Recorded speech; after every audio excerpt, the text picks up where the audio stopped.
Hello there, and welcome to the Sleepy History Channel. Tonight, we are traveling back into the world often called the Dark Ages. It was not a time without intelligence. It was a time when survival demanded skill, memory, and trust. Across early medieval life, danger could arrive with the weather.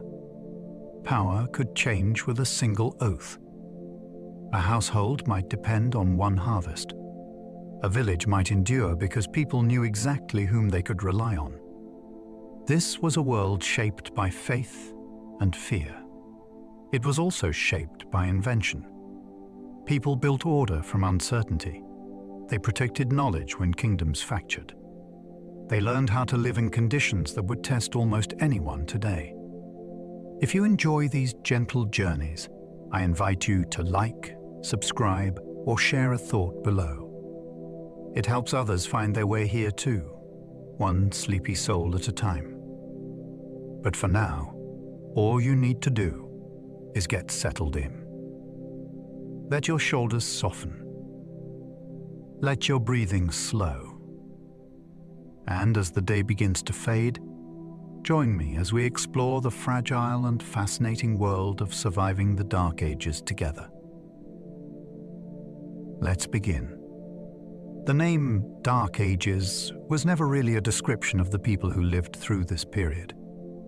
It came from later writers who looked back at the centuries after the fall of Rome and saw fewer surviving records, fewer grand stone buildings, and less of the classical learning they admired. To them, it seemed as though Europe had stepped into shadow after the brightness of the Roman world. But that shadow was partly created by distance. Many voices from the time simply did not survive on parchment, stone, or paper. Today, historians are much more careful with the term. The early medieval world was not empty or ignorant. It was changing. Power became more local. Communities adapted. New kingdoms formed. Monasteries preserved knowledge. Trade continued in different ways. Across Europe and beyond, people were building the foundations of the medieval world. So when we say Dark Ages, we are really talking about a period that later generations struggled to see clearly. It was not dark because nothing happened. It feels dark because so much of its light has to be recovered piece by piece. Survival often depended on knowing which lord protected your village. In a world where central authority was weak, protection was rarely abstract. It had a name, a household, a banner, and a price. A village might owe labor, crops, or military service to a local ruler who promised defense in return. That arrangement could feel harsh, but it also made sense in a landscape where raids, feuds, and rival claims could arrive with little warning. Safety came through relationship. People needed to know who could summon armed men, settle disputes, and speak for them when danger came near. The Lord's Hall was not just a place of power. It was a center of obligation. If he failed, families might seek another protector, flee, or fall under the control of a stronger neighbor. This was one reason loyalty mattered so deeply. It was not just political theater. It could decide whether a community endured a bad year or became someone else's prize. Viking raids forced coastal communities to reinvent survival overnight.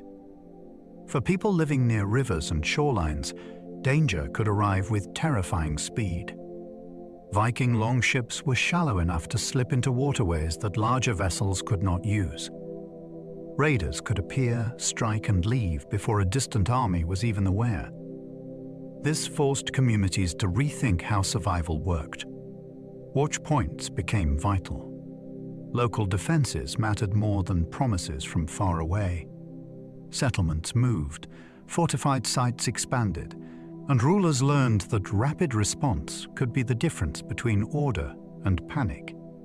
The threat was not constant everywhere, but the fear was powerful because it exposed how vulnerable scattered communities could be. A monastery, a trading port, or a rich estate might look peaceful one morning and be stripped by evening. Yet the story is not only one of destruction. These attacks pushed kingdoms to build stronger systems of defense, tax collection, and military organization. The sea became both a road for trade and a doorway for danger. Winter was often the most feared season of every year.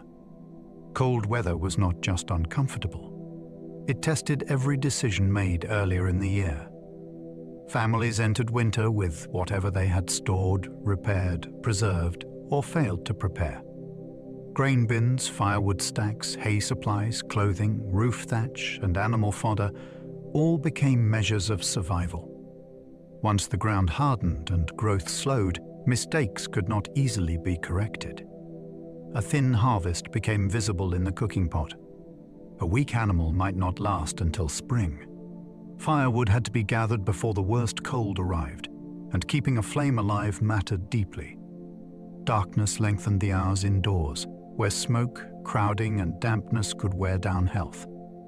Yet winter also had its own social rhythm.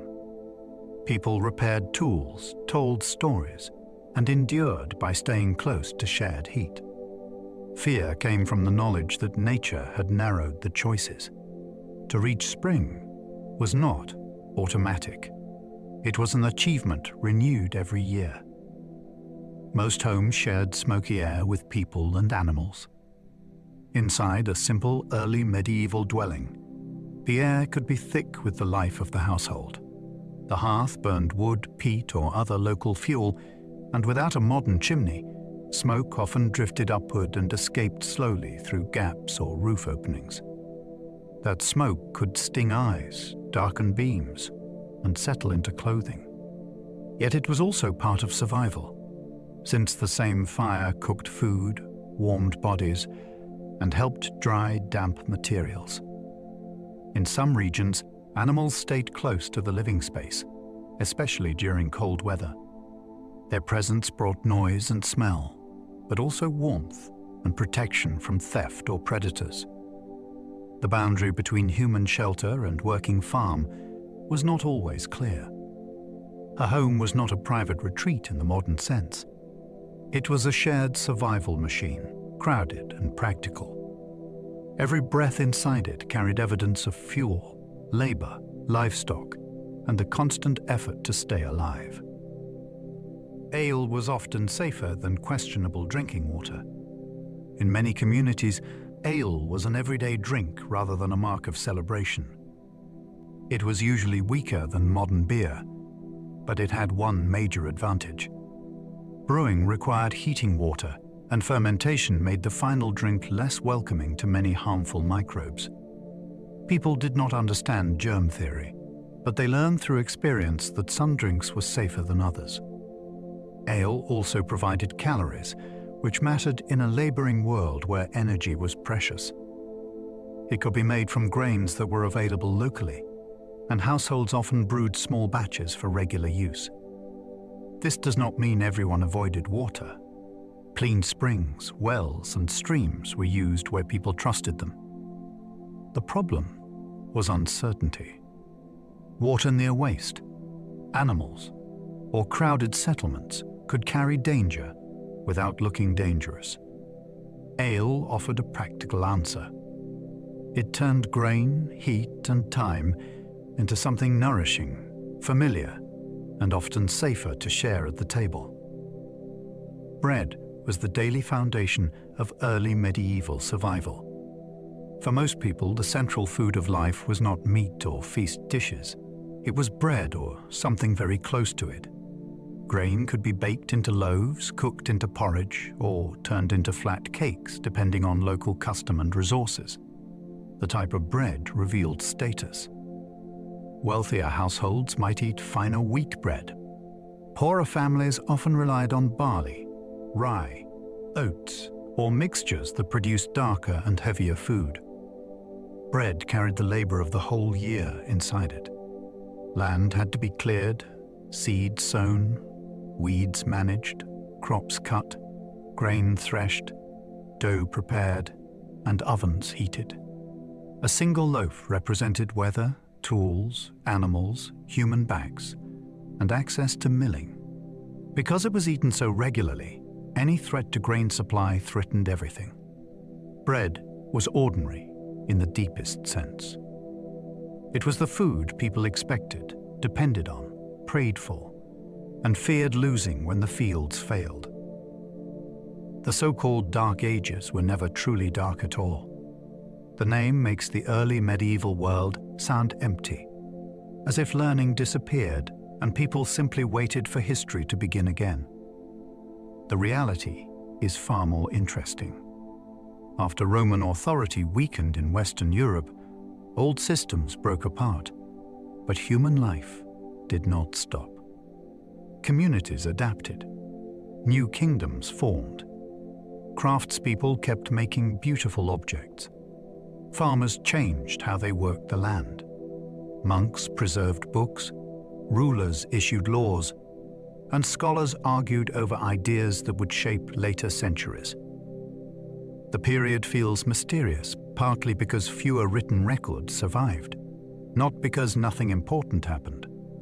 In many regions, change happened through local custom rather than grand imperial order. That makes the story harder to read, but not less alive. It was an age of rebuilding under pressure. People inherited roads, ruins, languages, and beliefs from the Roman world, then reshaped them into something new. What looks dark from far away becomes crowded with invention when we step closer. Early medieval medicine mixed practical herbs with deeply religious hope. Healing in this period stood at the meeting point of experience and belief. A person who fell ill might receive a plant remedy that had been tested through generations, while prayers were spoken nearby for divine help. This combination can seem strange today, but it reflected a world where body and soul were not treated as separate realms. Some herbal treatments had real value. Honey could help protect wounds. Certain plants eased pain or digestion. Clean bandaging and careful observation also mattered, even when the theory behind them was incomplete. At the same time, illness was often understood as a spiritual trial, a punishment, or a mystery beyond human reach. Saints, relics, and holy places offered comfort when medicine failed. The healer's work was not only to treat the body, it was also to steady fear. In a world without antibiotics, anesthesia, or modern anatomy, hope itself became part of care. A peasant's house was built for warmth before comfort. The home of an ordinary rural family was usually practical before it was pleasant. Walls might be made from timber, wattle, daub, turf, or stone, depending on the region. The roof might be thatch. The main concern was keeping out wind, rain, and the worst of the cold. Space was limited, and privacy was rare. A central hearth provided heat and light, though smoke often lingered inside because chimneys were not common in simple homes. The fire cooked meals, dried clothing, and helped keep the building livable through winter. People slept close together because shared warmth mattered.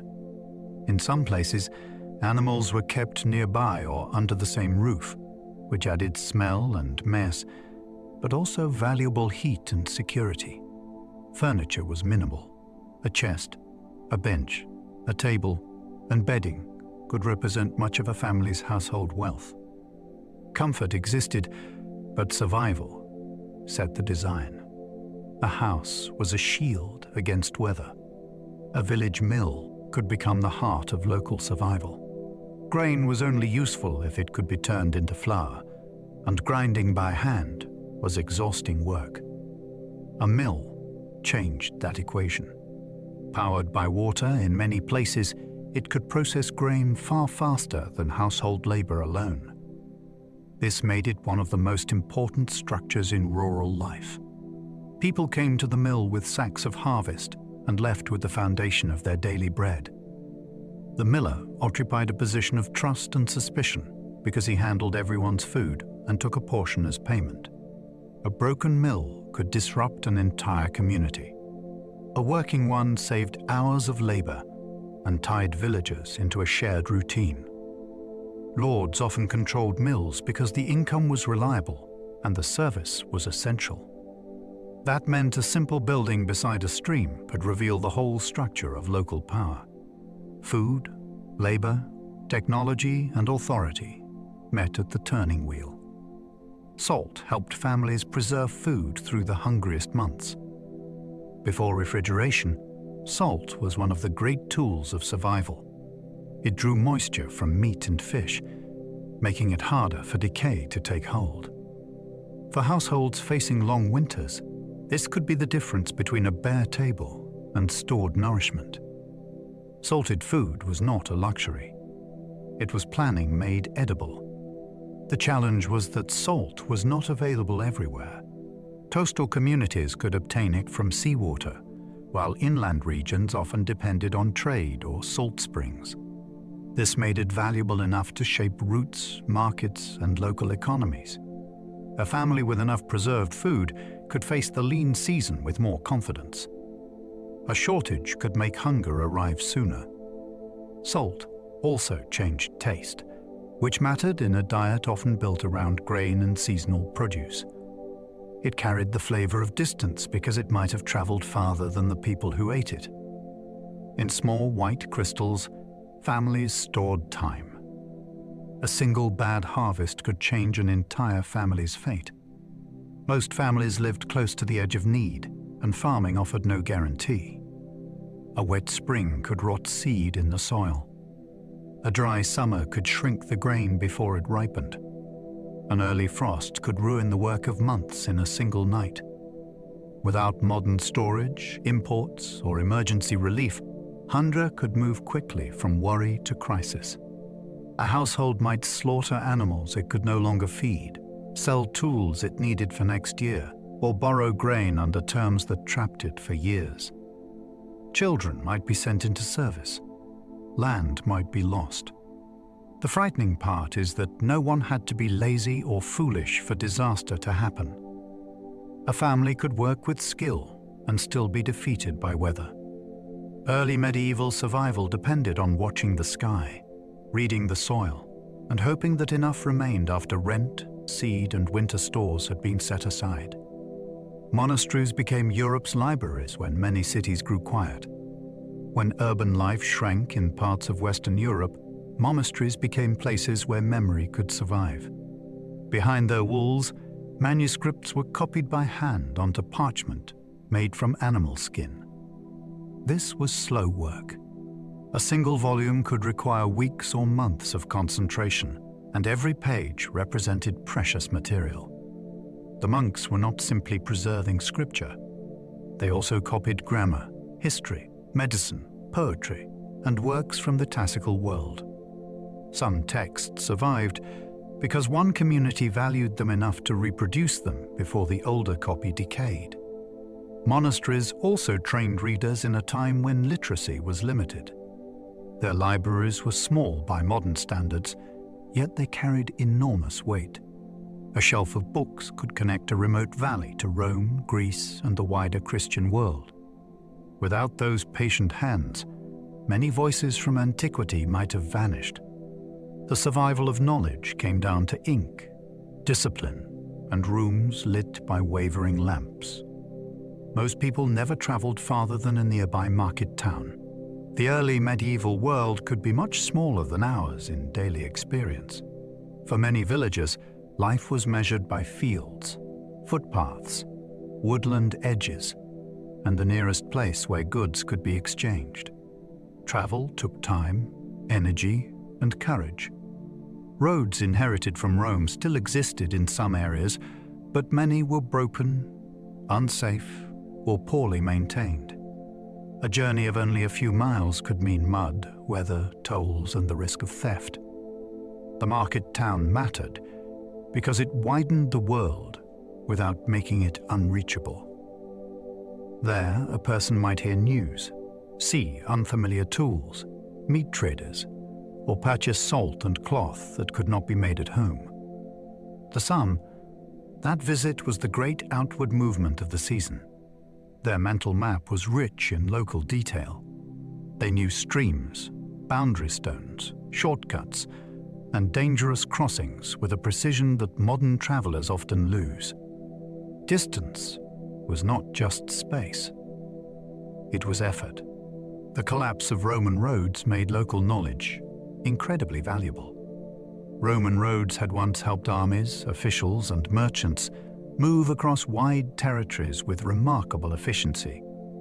After imperial power weakened in the West, many routes remained visible, but upkeep became uneven. Bridges failed. Surfaces broke. Drainage stopped working. In some places, travelers could still use old roads. In others, movement depended on smaller paths known by local people. This changed the value of knowledge. A guide who understood safe crossings, seasonal mud, hostile estates, and reliable stopping places could be more useful than any distant map. Merchants, messengers, pilgrims, and soldiers all needed information that lived in memory. The landscape became something to be read through experience. A valley might be passable in summer and treacherous in winter. A short cut might save a day or lead straight into danger. As long-distance systems weakened, local expertise grew stronger. Survival often belonged to those who understood the ground beneath their feet. Kings survived by rewarding loyalty before rivals could gather strength.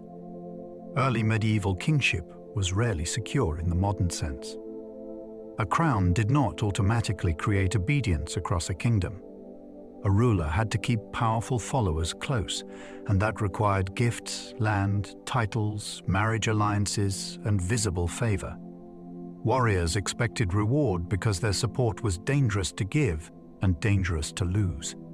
If a king appeared weak, unfair, or empty-handed, ambitious relatives and regional lords might begin to imagine another future. Rebellion often grew from disappointed men with armed households. This meant generosity was not just kindness. It was strategy. The king who gave too little risked betrayal. The king who gave too much weakened his own resources. Every grant carried consequences. Every feast could become politics. Loyalty had to be renewed again and again because memory alone was not enough. A successful ruler understood that power lived in relationships. To survive, he had to bind people to him before someone else did. Charlemagne tried to rebuild order across a fractured Western Europe. By the late 8th century, much of Western Europe was divided among competing peoples, laws, and traditions. Charlemagne turned that fractured world into a vast Frankish empire through war, administration, and an unusually strong sense of mission. His rule stretched over much of modern France, Germany, northern Italy, and beyond. He did not simply conquer territory. He tried to organize it. Royal agents traveled through the realm to inspect local officials. Church reform became part of government. Schools were encouraged so clergy could read and teach more accurately. Scholars at his court worked to improve Latin learning and preserve texts. This did not recreate Rome, but it did show how powerful the memory of Rome still was. Charlemagne wanted authority to feel larger than one warrior king and his household. His empire did not last unchanged after his death, yet his reign left a deep imprint on European politics, education, and ideas of Christian rulership. The stirrup helped mounted warriors become more dangerous in battle. A small piece of riding equipment could change the way power moved across a battlefield.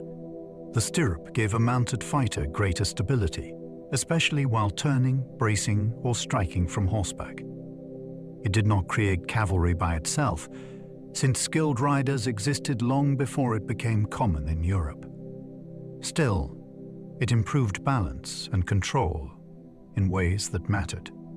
A warrior with secure feet could use his body more effectively while handling weapons. Horses became more than transport. They became fighting platforms. Over time, This helped increase the importance of mounted elites in parts of medieval warfare. Owning and maintaining a warhorse was expensive, which meant cavalry also reflected wealth and status.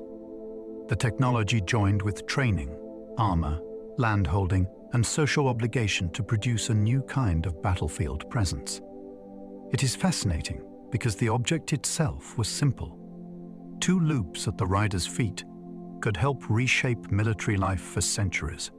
Iron tools made farming possible in heavier northern soils. The soils of northern Europe could be rich, but they were often dense, wet, and difficult to cut. Lighter tools struggled to turn them effectively. Iron edges made a profound difference. A stronger plowshare could bite into stubborn earth and open land that had once been hard to farm. This did not transform every region at once, but over time it helped expand cultivation in places where the ground demanded more force. Better tools meant more grain could be grown, and more grain could support larger communities. The impact reached beyond the field. Blacksmiths became essential because tools needed repair, sharpening, and replacement. Iron connected farming to mining, charcoal burning, trade, and skilled craft. A blade in the soil might look ordinary, but it represented an entire chain of labor. By helping people work land more effectively, iron changed what could be settled, what could be taxed, and who could survive. Honey sweetened food before sugar became widely available in Europe. Sweetness was once rare enough to feel special. Before cane sugar became common in many European kitchens, honey was the main sweetener available to most communities. It came from bees, which made it valuable in ways that went far beyond taste. Honey could be stirred into food, added to drinks, used in medicines, and preserved in ways that made it useful across seasons. Beekeeping required patience and knowledge. People had to understand swarming, hives, smoke, and harvest timing. Beeswax was also prized because it made cleaner and brighter candles than cheaper alternatives. This meant a hive could provide both sweetness and light. Honey linked the household to flowering landscapes, since its flavor changed with the plants bees visited. In a world where much food was plain, sour, smoky, or heavily salted, even a small taste could feel remarkable. It was nature's concentrated reward, gathered by insects and guarded by careful human hands. Monks copied ancient books by hand in candle-lit scriptoria. Picture a room where every sentence had to be saved one stroke at a time. In a scriptorium, a book was not printed or downloaded. It was rebuilt by human patience. A monk might sit for hours with a sharpened quill, copying Latin words onto prepared parchment, while the light shifted and his fingers stiffened. Mistakes could be scraped away with a knife, but every correction risked damaging the page. Ink had to be mixed, skins had to be stretched, and letters had to be formed with care, because a single manuscript might become the only surviving bridge to an older world. Some scribes added small notes in the margins, complaining about cold hands or poor light, and those little remarks still feel startlingly human. The work was spiritual, but it was also physical. Knowledge survived because someone sat in silence and refused to let the words disappear. Some Roman buildings became forts, churches, workshops, and homes. When imperial power faded in the West, the ruins it left behind did not simply become scenery. They became useful. A stone wall from an old bathhouse could be stronger than anything a village could afford to build from scratch. An abandoned villa might shelter families, animals, or craft workers. A former public building could be turned into a Christian meeting place, with old columns standing beneath new prayers. In towns that had shrunk, people clustered inside the most defensible remains and treated Roman masonry as a gift from a vanished age. Sometimes they pulled blocks from older structures and reused them in new ones, a practice that made the past literally part of the present. The result was a strange landscape where people lived among fragments of a much larger world. They did not always understand every ruin, but they knew its value. Stone held memory, authority, and practical protection. The Byzantine Empire preserved Roman power far into medieval times. In the Eastern Mediterranean, Rome did not vanish when Western emperors lost control. It continued under Greek-speaking rulers who still saw themselves as Romans. From Constantinople, emperors commanded armies, collected taxes, issued laws, and defended a capital that linked Europe and Asia. Their world looked different from old Rome, but the claim of continuity mattered deeply. Bureaucrats kept records. Court ceremonies displayed imperial majesty. Scholars studied ancient texts. Mosaic artists covered churches with glittering scenes that announced power through beauty. The empire faced Persians, Arabs, Bulgars, Crusaders, and internal struggles, yet it endured for centuries after the West had fragmented into smaller kingdoms. This survival changes the way the early medieval world looks. Roman authority was not only a memory in ruins. It was still alive, adapting under pressure. To understand the period fully, we have to look east as well as west, toward a city where emperors still wore the name of Rome. Constantinople survived because its walls were almost unbelievably strong. The city stood on a position that any ruler would envy, protected by water on several sides and defended on land by some of the most formidable fortifications ever built. The Theodosian walls were not a simple barrier. They formed a layered defensive system with ditches, outer walls, inner walls, towers, and killing zones that slowed attackers and exposed them from above. For armies arriving with ladders, rams, and siege engines, the sight must have been crushing. Even when enemies reached the first line, another stood behind it. The defenders could move along towers, repair damage, and rain missiles down on anyone trapped below. These walls helped preserve the city through repeated assaults that might have broken less prepared capitals. Their strength protected more than buildings. They guarded trade routes, imperial government, churches, libraries, and an idea of Roman continuity. For many centuries, stone and strategy held an empire together. Fire, used by Greeks, terrified enemies because water could not extinguish it. Few weapons from the early medieval world inspire more awe than this mysterious incendiary mixture. Used by the Byzantines, it could be projected from ships through tubes and set enemy vessels ablaze on the water. The most frightening detail was its reputation for continuing to burn even when sailors tried to douse it. Imagine being in a wooden ship, surrounded by waves, and realizing that the sea itself could not save you. Its exact formula was guarded so carefully that historians still debate the ingredients. It may have involved petroleum, resins, sulfur, or other materials, but the secret was not only chemical. Delivery systems, training, and timing mattered just as much. In naval warfare, fear can be as powerful as flame. The weapon helped defend Constantinople during critical sieges and gave Byzantine fleets a terrifying advantage. Its legend endured because it felt almost unnatural, fire behaving as if it belonged to the sea. The Islamic Golden Age transformed medicine, mathematics, astronomy, and trade. While parts of Western Europe were rebuilding local power, the Islamic world became a vast engine of scholarship and exchange. Arabic-speaking scholars gathered knowledge from Greek, Persian, Indian, and other traditions, then expanded it through observation, translation, and debate. Physicians studied disease with careful attention. Mathematicians developed methods that reshaped calculation. Astronomers refined instruments and tables for understanding the heavens.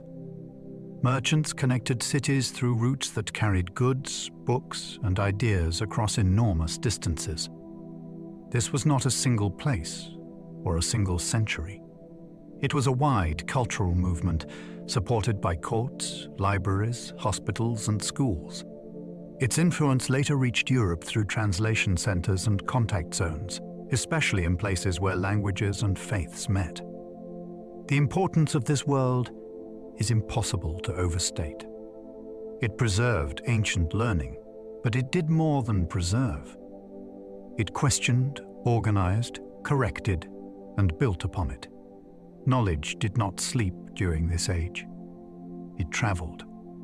Baghdad became one of the greatest learning centers on earth. Founded as the Abbasid capital, the city grew into a place where power and scholarship fed one another. Its location near the Tigris gave it access to trade and communication routes that linked distant regions. At its height, it drew administrators, poets, physicians, translators, astronomers, and merchants into a thriving urban world. The famous House of Wisdom became a symbol of intellectual ambition, though its exact nature is still debated. What matters is the larger reality. Baghdad supported a culture where books were copied, foreign works were translated, and scholars argued over ideas with astonishing seriousness. Paper technology, learned from the East, made writing more available than parchment alone could have done. A lively book market helped ideas move beyond palace walls. In this city, knowledge had prestige. To imagine the early medieval world without Baghdad is to miss one of its brightest centers, where curiosity became a form of power. Irish monasteries helped preserve learning at Europe's western edge. Far from the old centers of Roman administration, Ireland developed a remarkable monastic culture. Its communities became known for learning, manuscript production, and missionary energy. Monks studied scripture, grammar, poetry, and Latin in places that might seem remote on a map, but were deeply connected through religious networks. Some Irish manuscripts displayed dazzling decoration, with intricate patterns that turn letters into works of devotion. The labor behind such books required training, resources, and intense discipline. Irish monks also traveled, founding communities in Britain and on the continent, carrying texts and habits of learning with them. Their role should not be imagined as the only light in a dark Europe, but it was important. They helped keep scholarship alive in regions where institutions had changed dramatically. There is something striking about knowledge surviving on windswept islands and in small religious houses. Distance did not mean isolation. At the edge of Europe, books still opened worlds. Lindisfarne's raid shocked Christian Europe and announced a new danger. The attack on the Northumbrian monastery was remembered with horror because it violated a place people believed should be protected by holiness. Monasteries were not just religious houses. They held treasure, books, relics, and symbolic importance. When raiders struck Lindisfarne, they sent a message far beyond the island itself. The event entered written memory as a sign that the world had become unstable in a new way. For Christian observers, the violence raised terrifying questions. Why would God allow a sacred place to be attacked? What did it mean when sea-borne enemies could reach even respected communities? The raid was not the first act of violence in medieval Europe, but it became famous because it revealed a kind of vulnerability that felt shocking. The coast was no longer just an edge of the known world. It was an opening. From that point onward, many communities looked toward the water with fresh fear. Alfred the Great hid in marshlands before reclaiming his kingdom. The story of Alfred becomes so compelling because it contains a moment when kingship nearly vanished into mud and reeds. Under pressure from Viking forces, he withdrew into the wetlands of Athelney, a place difficult for enemies to search and control. From there, he gathered supporters and prepared his return. This was not a glorious courtly scene. It was survival under desperate conditions. A ruler who could not command from a palace had to rely on loyalty, terrain, patience, and timing. The later legends around Alfred, including the famous burnt cake story, show how people wanted to remember him. as both humble and chosen for greatness. His recovery led to military and administrative reforms that strengthened Wessex. What makes the episode powerful is how close failure came. A king who later became a symbol of English resilience once depended on a hidden refuge. History sometimes turns not in great halls, but in marshland. Hill forts and burhs protected communities from sudden raiding armies. Defense in early medieval England had to become faster, more organized, and more local. Fortified places called burhs played a crucial role in that response. Some were built in old Roman towns. Others were newly planned strongholds. Their purpose was practical. They offered protected gathering points where people could shelter, resist attack, and support royal control. A network of such sites made it harder for raiders to move freely through the landscape. These places also encouraged trade and administration because safety attracts activity. A defended settlement could hold supplies, collect dues, and anchor the surrounding countryside. The idea was not just to build walls and wait. It was to change the rhythm of invasion by forcing attackers to confront organized resistance. Fortification turned scattered fear into planned defense. When communities had somewhere to run and rulers had somewhere to muster strength, survival became more than luck. Longships let Vikings strike before defenders could prepare. The brilliance of the longship was its combination of speed, flexibility, and surprise. It could cross open water, then move into shallow rivers where deeper vessels could never follow. Its narrow hull and shallow draft allowed crews to land close to targets and depart quickly. Oars made it useful when wind failed, while sails carried it over longer distances.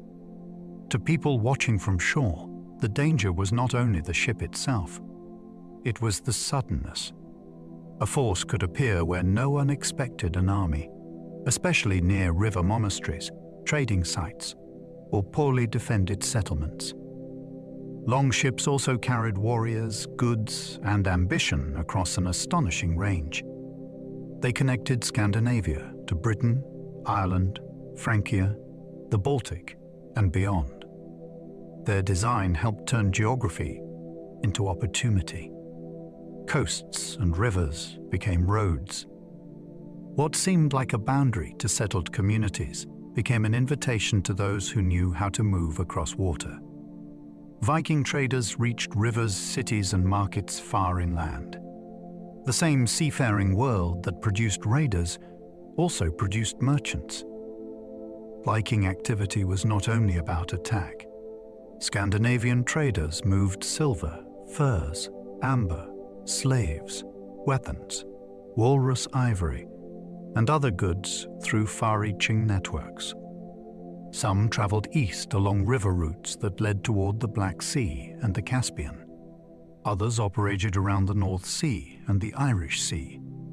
Their journeys connected distant economies in ways that can still surprise us. A coin minted in one region might end up buried far away in a hoard. An object made in the Islamic world could reach a Scandinavian settlement. Trade required negotiation, trust, violence, and risk, often in uneasy combination. Markets were places where cultures touched without necessarily blending peacefully. The image of Vikings only as destroyers is too small. They also measured profit, followed demand, and helped pull Northern Europe into wider commercial circuits. Their ships carried fear, but they also carried exchange. Some Vikings settled down and became farmers, rulers, and Christians. The Viking world did not remain permanently outside the societies it entered. Many Scandinavians who first arrived as raiders or migrants eventually became landholders, town dwellers, and political leaders. In parts of Britain, Ireland, Normandy, and the wider North Atlantic, they built communities that mixed old customs with new surroundings. Conversion to Christianity often followed settlement, marriage, diplomacy, and the desire for legitimacy. A ruler who accepted baptism could gain allies, recognition, and a new language of authority. Farming also changed the story. Once families claimed land, survival depended on seasons, livestock, tools, and local cooperation, not only on ships and weapons. Names, laws, and archaeological finds show cultural blending in many places. This transformation is fascinating because it reveals how flexible identity could be. A man feared as a foreign warrior in one generation might have descendants who spoke the local language, attended church, and ruled as part of the new order. Anglo-Saxon halls were built for feasting, loyalty, and politics. A great hall was more than a large room. It was the stage on which power became visible. Inside, a lord could feed warriors, receive guests, hear disputes, and display generosity. Seating mattered. Gifts mattered. The sharing of food and drink turned hierarchy into experience. Warriors did not follow a leader only because of his title. They followed because he gave treasure, protection, reputation, and a place within a remembered story. The hall gathered people around firelight, where psalms could praise ancestors and remind listeners of obligations. It also created danger, because rivalries could sharpen when proud men sat close together.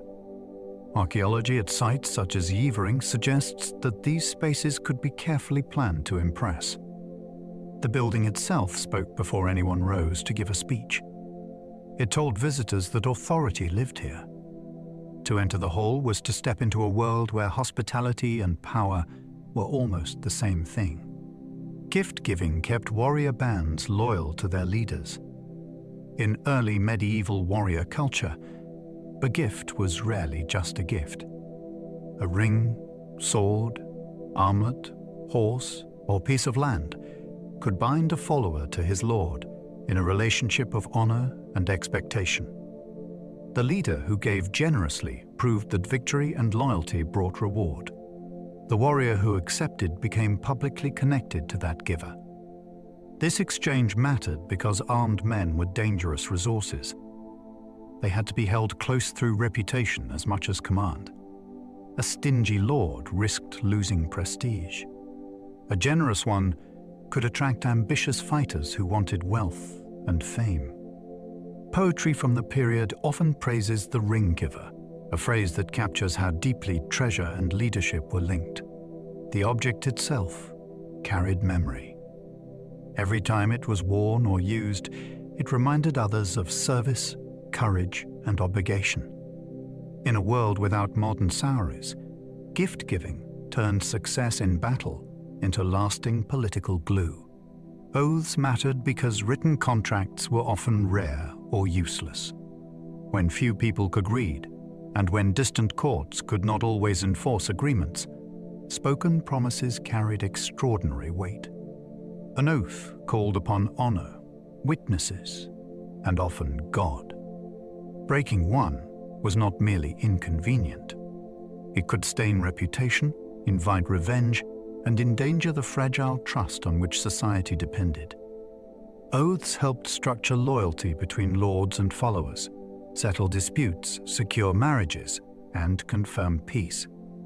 They mattered because words spoken publicly became social facts. Everyone who heard them became part of the memory that held the agreement in place. This does not mean people always kept their promises. The number of laws warning against oath-breaking shows the opposite. Yet that only proves how vital oaths were. If trust failed, violence could follow quickly.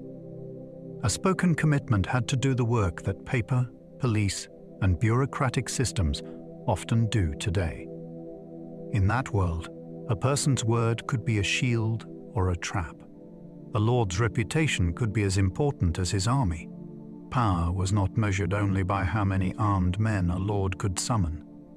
It also depended on what people believed about him. Was he generous? Was he brave? Did he protect dependents? Did he punish enemies? Did he keep faith with allies? Reputation traveled through stories, songs, gossip, and visible acts. A leader known for weakness could invite challenge, while one known for decisive action might prevent conflict before it began.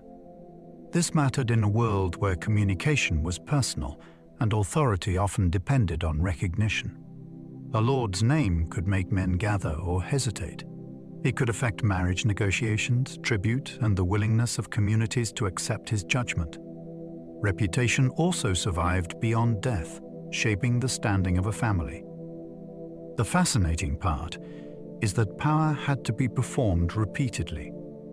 A leader could not simply possess status. He had to demonstrate it in ways others would remember. His image was part of his armor.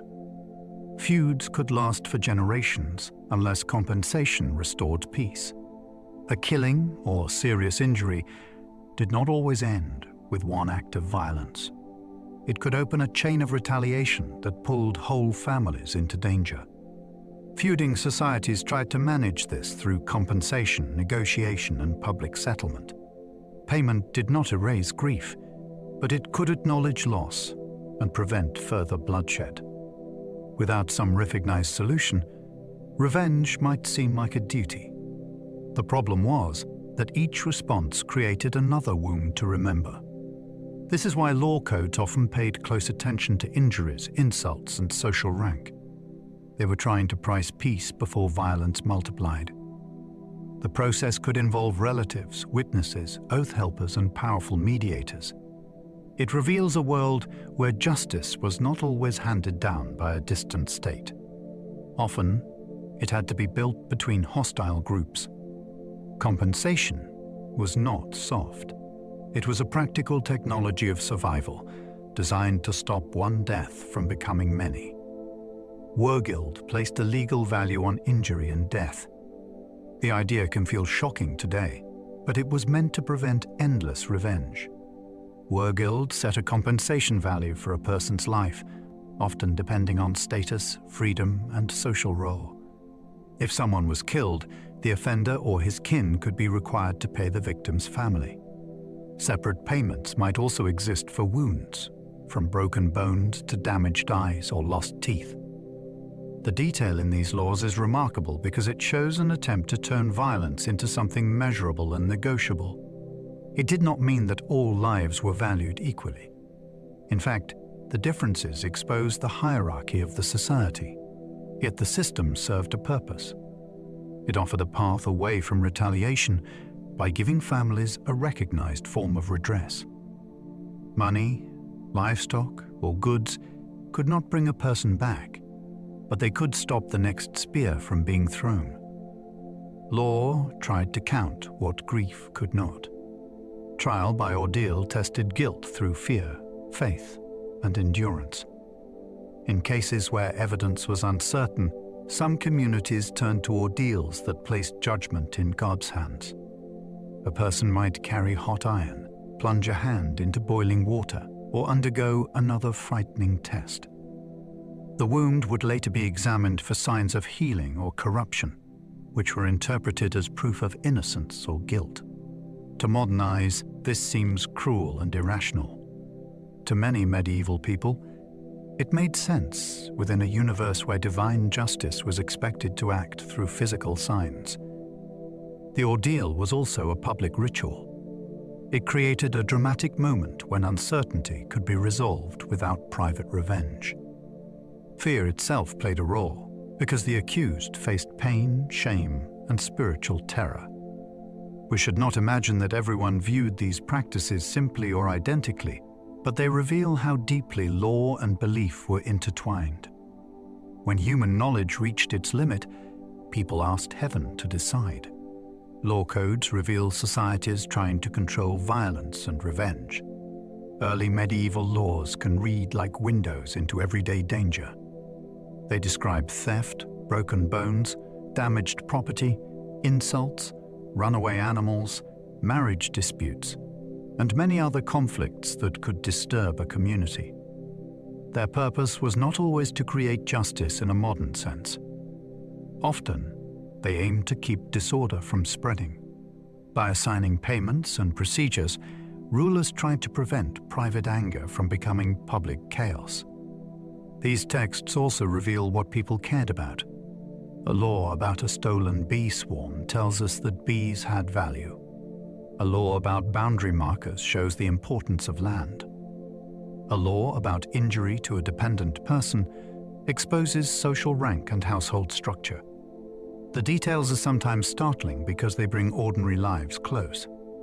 We can see people arguing, bargaining, harming, repairing, and trying to live near one another without tearing society apart. Law was a net thrown over human conflict, imperfect but necessary. Women could manage estates when men were absent or dead. The early medieval world was often male-dominated, but women's responsibilities could be substantial. When husbands, fathers, or sons were away at war, on pilgrimage, in court service, or already dead, women might oversee land, workers, rents, stores, animals, and household production. Elite women especially could exercise real authority through property and kinship. Documents sometimes show widows granting land, defending rights, or negotiating with religious communities. Even in humbler households, women's labor was central to survival. They prepared food, managed textiles, cared for children, tended animals, brewed, preserved, and helped with seasonal work. Estate management required memory, judgment, and practical command. A household could fail without it. The fascinating part is how much power could exist inside roles later described as domestic. The home was not separate from the economy. It was one of the places where the economy happened. When women managed it well, they protected both family survival and social standing. Some queens ruled fiercely through diplomacy, religion, and family networks. A queen's power did not always look like battlefield command, but it could be formidable. She might influence succession, arrange marriages, sponsor monasteries, advise kings, correspond with church leaders, and build alliances between rival families. Her birthkin could remain politically important after marriage, giving her connections across regions. Religious patronage also strengthened authority. Founding or supporting a monastery created a center of prayer, memory, and influence that could outlast a reign. Some queens acted as regents when heirs were young or rulers were absent. Others shaped policy from within the court through counsel and access. Their power could be praised as wisdom or attacked as interference, depending on who told the story. That is part of what makes them so interesting. They operated in a world that often limited formal female rule, yet many found ways to act decisively. A queen could be a bridge, a strategist, and sometimes the strongest mind at court. Abbesses could command wealth, learning, and political influence. In some religious houses, an abbess stood at the head of a powerful institution. She might govern lands, direct communities, educate noble girls, preserve books, and correspond with kings or bishops. Double monasteries, which housed men and women in connected religious communities, sometimes placed an abbess over both. This could give her unusual authority in a society where many formal offices were closed to women. Her power came from holiness, noble birth, property, and learning. People sought prayers from her community, but they also negotiated with it over land and patronage. A wealthy monastery was not only a spiritual refuge, it was an economic and political actor. The abbess had to manage discipline, resources, reputation, and relationships with the outside world. Her position shows that medieval religious life could create surprising channels for female leadership. Behind cloister walls, some women commanded networks that reached far beyond the chapel. Marriage was often a survival alliance between families. Love could exist, but marriage often carried heavier expectations than personal feeling. It joined kin groups, transferred property, settled disputes, created heirs, and strengthened claims. For elites, a marriage could shift politics across a region. For hunger families, it could combine labor, land access, tools, animals, or local support. The choice of spouse mattered because survival was collective. A household needed workers, protection, children, and ties to others who would help in crisis. Negotiations might involve gifts, dowries, bride wealth, or inheritance rights, depending on culture and period. The ceremony was only one part of the larger social transaction. Once married, a couple stood inside a web of obligations that reached beyond their own home. This does not make every marriage cold or loveless. It means marriage carried practical weight that modern romance can easily hide. In an uncertain world, choosing a partner could also mean choosing allies for hunger, illness, conflict, and old age. Childhood ended early because work began almost as soon as possible. Children in early medieval communities were loved, mourned, trained, and needed. Survival required many hands. So young people learned by doing. A child might scare birds from fields, gather sticks, tend geese, carry water, watch younger siblings, or help with simple household tasks. As strength and skill grew, the work became more serious. Boys and girls might learn farming, herding, spinning, cooking, craft skills, or service in another household. Play existed, and toys have been found. But childhood was not separated from labor in the modern way. The family economy depended on gradual training. By adolescence, many young people were expected to contribute substantially. This early responsibility was not only economic. It taught memory, discipline, and belonging. A child learned where paths led, which animals were dangerous, how tools were handled, and what adults expected. Growing up meant being folded into the work that kept everyone alive. Most people measured time by bells, seasons, and saints' days. Before clocks became common, time was experienced through rhythm rather than exact minutes. Church bells marked prayer and gathered communities into shared awareness. Seasons shaped labor more powerfully than any written calendar. Plowing, sowing, haymaking, harvest, slaughter, and fasting all gave the year its structure. Saints' days offered religious meaning and practical markers that people could remember. A date might be tied to a feast rather than a number. This way of measuring time made sense in a world where light, weather, and work mattered most. The day moved with sunrise and sunset. The year moved with fields and church observance.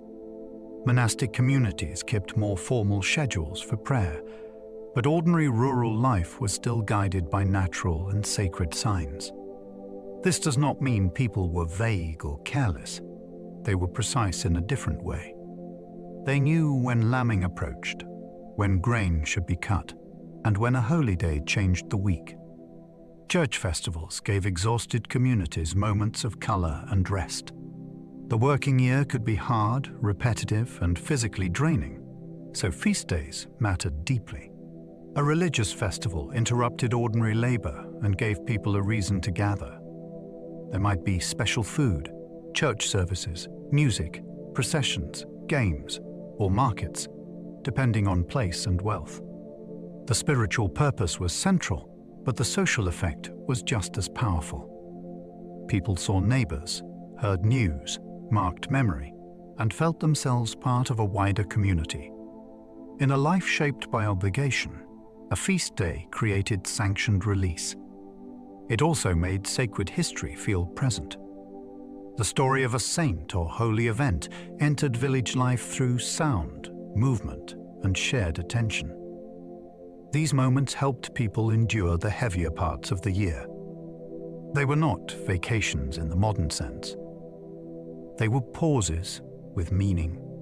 A community that worked together also needed times when it could gather, celebrate, and remember why endurance mattered. Pilgrimage offered hope, status, healing, and rare adventure.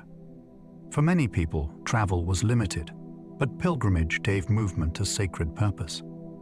A pilgrim might set out toward a shrine associated with a saint, seeking forgiveness, gratitude, cure, or spiritual renewal. The journey itself mattered because hardship could become devotion. Roads were uncertain, lodging could be rough, and strangers might be helpful or dangerous. Yet pilgrims went because holy places promised contact with power beyond ordinary life. Some journeys were local, while others led across seas or through famous routes. Returning home could change a person's status.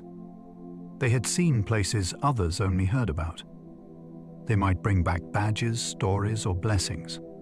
Pilgrimage also helped connect distant communities through shared destinations. A shrine could draw the sick, the grieving, the curious, and the devout into one moving stream of humanity. It offered something rare in a rooted world. It made the act of leaving home feel like a path toward meaning. Relics drew crowds because holy objects promised protection and miracles. To an early medieval believer, a relic was not just a memory of a saint. It was a point of contact with sacred power. A bone, a scrap of cloth, or an object linked to a holy person could transform an ordinary church into a destination. People came with illness, grief, fear, and hope, believing that the saint could intercede for them in ways no human authority could. The presence of relics also changed the fortunes of a community. Pilgrims brought offerings. Local prestige grew. A church with a famous shrine could become known far beyond its region. This is why relics were guarded, displayed, disputed, and sometimes stolen. Their value was spiritual, social, and economic, all at once. For someone living with uncertainty, a relic made divine help feel close enough to touch.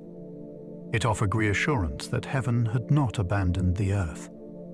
In a frightening world, holiness could be housed in a box. Saints' stories taught courage in a frightening and uncertain world. The lives of saints were not read only as biography. They were lessons in how to endure danger with faith intact. These stories told of people who resisted cruelty, healed the sick, protected communities, or faced death without surrendering their beliefs. Some accounts were shaped by legend, but that did not make them powerless to the listeners who heard them. They gave ordinary people models of courage when daily life could feel fragile. A saint might be invoked before a journey, during illness, or in the shadow of conflict.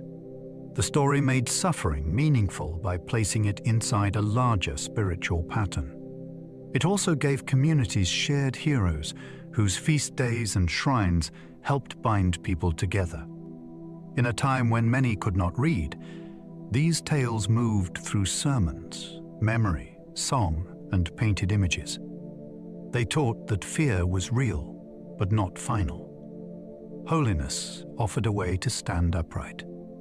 Illuminated manuscripts turned sacred pages into miniature worlds of gold. Some books were made to do more than carry words. They were designed to make the reader feel the weight of the sacred before a single sentence was spoken. In illuminated manuscripts, skilled artists used bright pigments, delicate lines, and gold leaf to decorate letters, borders, and whole pages. The materials were expensive, and the labor was extraordinary.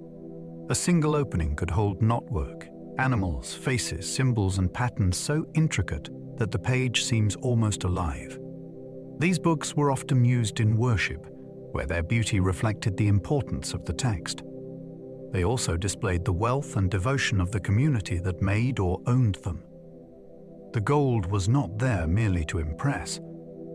It caught light in dim interiors and gave the page a presence that felt almost otherworldly.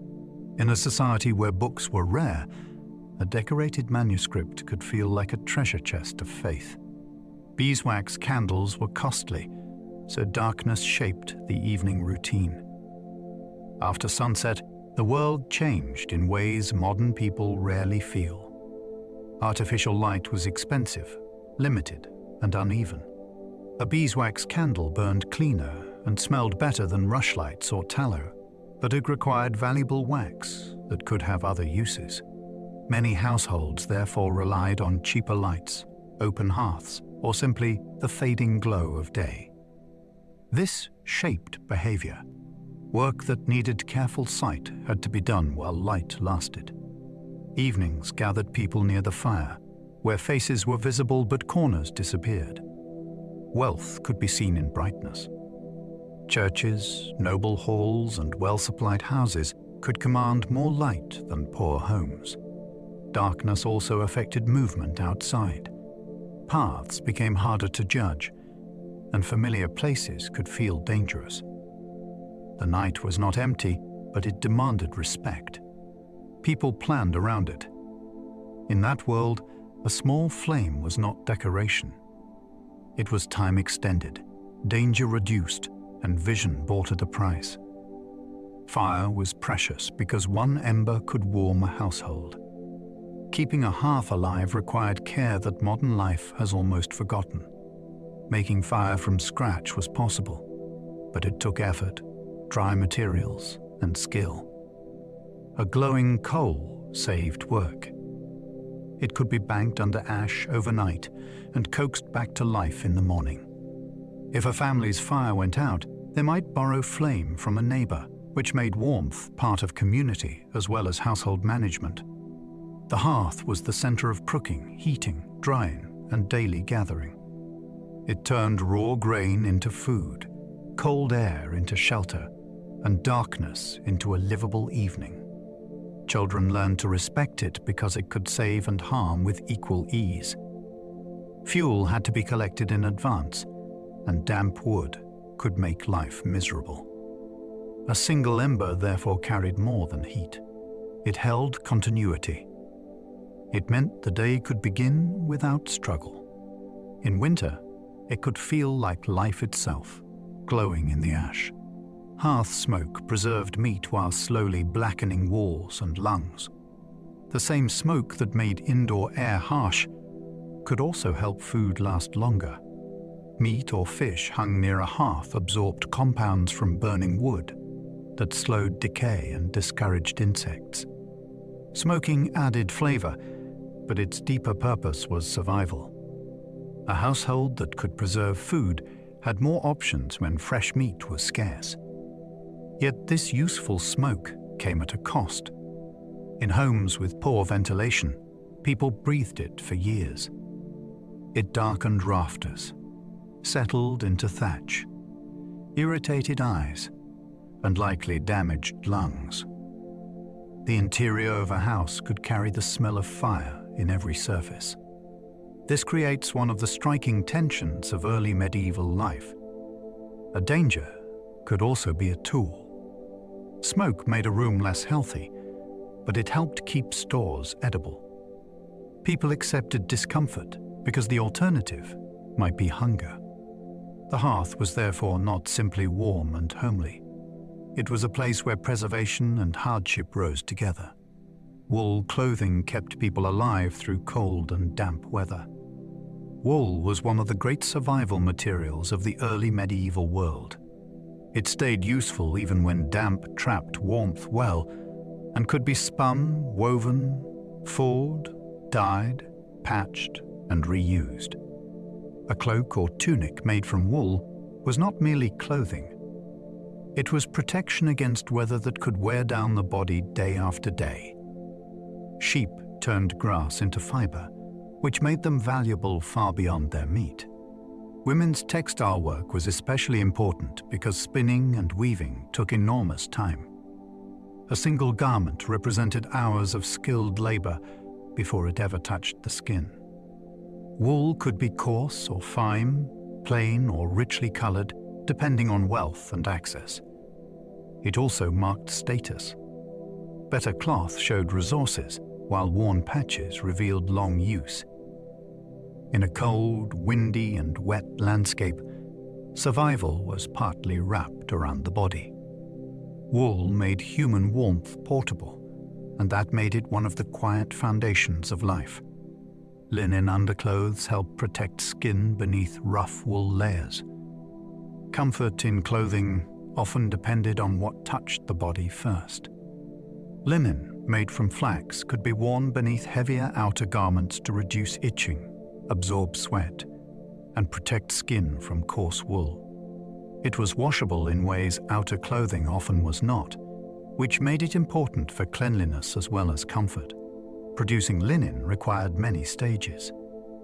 Flax had to be grown, pulled, retted, dried, broken, combed, spun, and woven.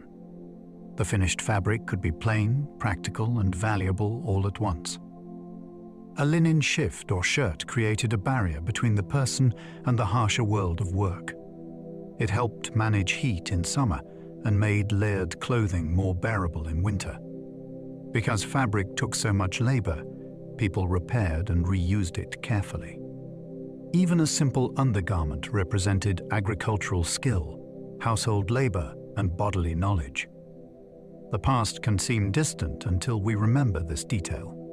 People wanted their skin protected then, just as we do now. Shoes wore out quickly on muddy tracks and broken roads. Footwear had to face a world of rough surfaces. Paths could be wet, rutted, stony, frozen, or churned by animals. Leather shoes protected the feet, but they were not indestructible. Soles thinned, seams split. Water crept in. A poor fit could blister skin and make labor harder. This mattered because walking was the basic engine of movement for most people. To reach fields, markets, churches, woodlands, or neighboring settlements, a person depended on their feet. Cobblers and leather workers therefore served an essential need. Shoes could be patched, resoled, or stuffed for warmth. In very poor conditions, people might go barefoot at times, but that carried its own risks. A damaged foot could threaten work, travel, and survival. Medieval shoes also revealed social difference. Fine leather, decorative cutting, or unusual shapes could signal status. Yet for most people, the question was simpler. Could the shoe endure another week of mud, stones, and cold ground? Cloaks served as coats, blankets, bedding, and travel gear.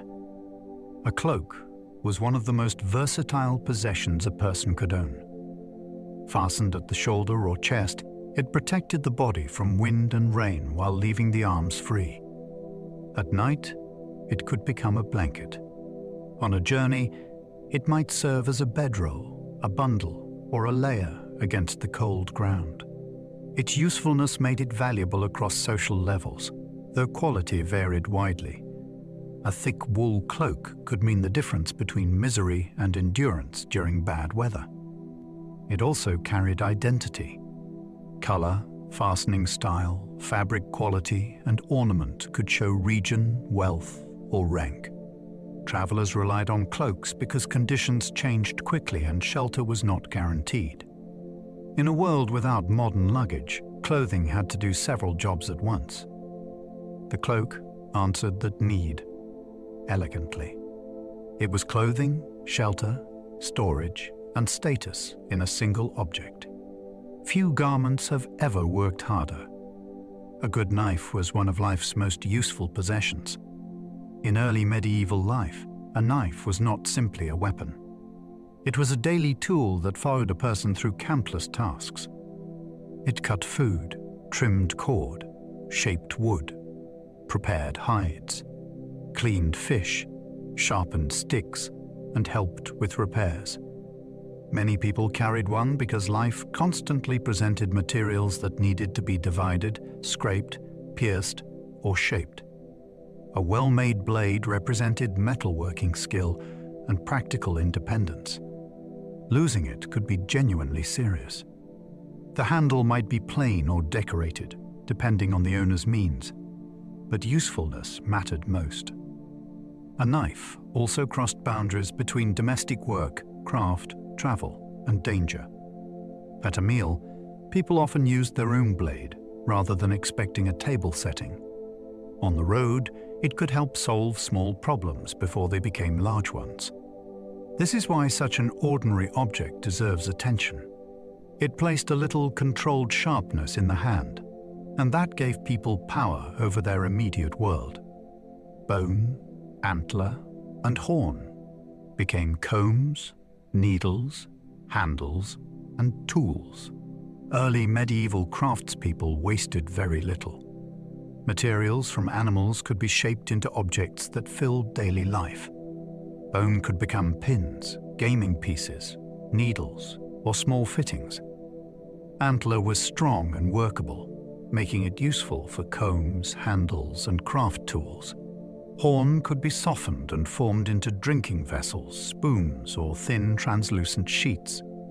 These materials were not poor substitutes. They were practical, available, and often beautiful when polished. A comb made from antler might be carefully riveted and decorated, reminding us that grooming and appearance mattered even in hard times. Using these materials also shows how closely households and crafts were connected to animals. A creature might provide meat, hide, sinew, bone, and horn, each with a different purpose. The remains of life became the equipment of living. Archaeologists find these objects in settlements and graves, where they speak quietly of skilled hands and a world that understood material value intimately. Soap existed, but cleanliness depended heavily on place and wealth. Medieval people were not ignorant of washing, but access shaped habits. Soap could be made from fats and alkaline substances, and different regions had their own traditions of bathing, laundering, and grooming. The challenge was not only knowledge. It was fuel, water, time, privacy, and resources. Heating water took effort.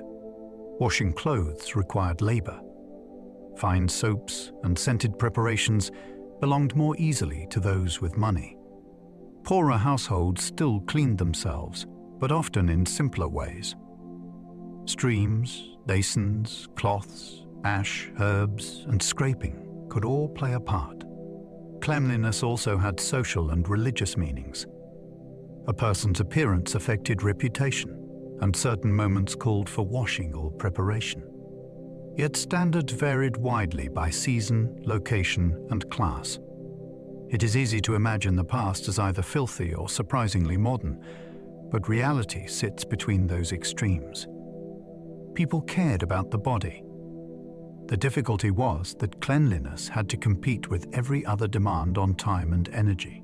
Bathing never disappeared, though habits changed across regions and classes. The idea that people simply stopped bathing after Rome is too simple. Public bath culture declined in many Western regions, but washing continued in varied forms. Some towns maintained bathhouses. Some monasteries allowed scheduled baths. Wealthy households could manage warm washing more easily than poor ones. In other areas, bathing was shaped by local custom, climate, medical advice, and moral concern. People washed hands, faces, feet, hair, and clothing as circumstances allowed. Full immersion was only one version of cleanliness. What changed was the infrastructure and meaning around the practice. A Roman city bath had been a social institution with heated rooms and complex engineering.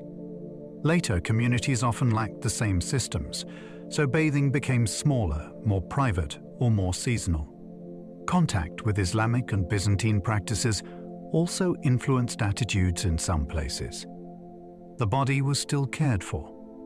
The methods shifted with economics, religion, available fuel, and the built environment left behind. Lice were common companions in crowded homes and rough clothing. Tiny parasites were a constant irritation in many lives. Lice spread easily where people lived close together and washed clothing with difficulty. They hid in seams, hair, bedding, and layers of fabric, feeding on blood and causing itching that could become relentless. Medieval combs with fine teeth show how seriously people fought them. Grooming was not vanity alone. it was defense. Families might pick through hair, wash linen, air bedding, or use heat and friction to reduce infestations.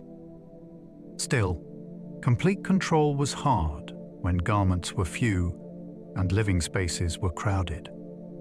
Lice also remind us that discomfort in the past was often intimate and persistent.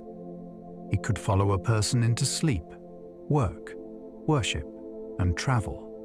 In some contexts, parasites carried disease, but even without that, they wore down patience and dignity. The battle against them was a small daily war, fought with fingernails, combs, laundering, and endurance. Tooth care included chewing sticks, cloth rubbing, and abrasive powders. Dental care did exist, though it looked very different from modern routines. People used methods that were simple, physical, and sometimes surprisingly sensible. A twig could be chewed until its end softened into a brush. Cloth could rub the teeth clean. Powders made from crushed materials might scour away buildup, though harsh abrasives could also damage enamel. Diet played a complicated role. Many early medieval diets contained less refined sugar than later periods, which may have reduced some decay. At the same time, stone grit from grinding flour could wear teeth down severely. Archaeological skulls often show heavy dental wear, abscesses, and tooth loss, each one a record of pain endured without modern treatment. A tooth infection could become dangerous if it spread.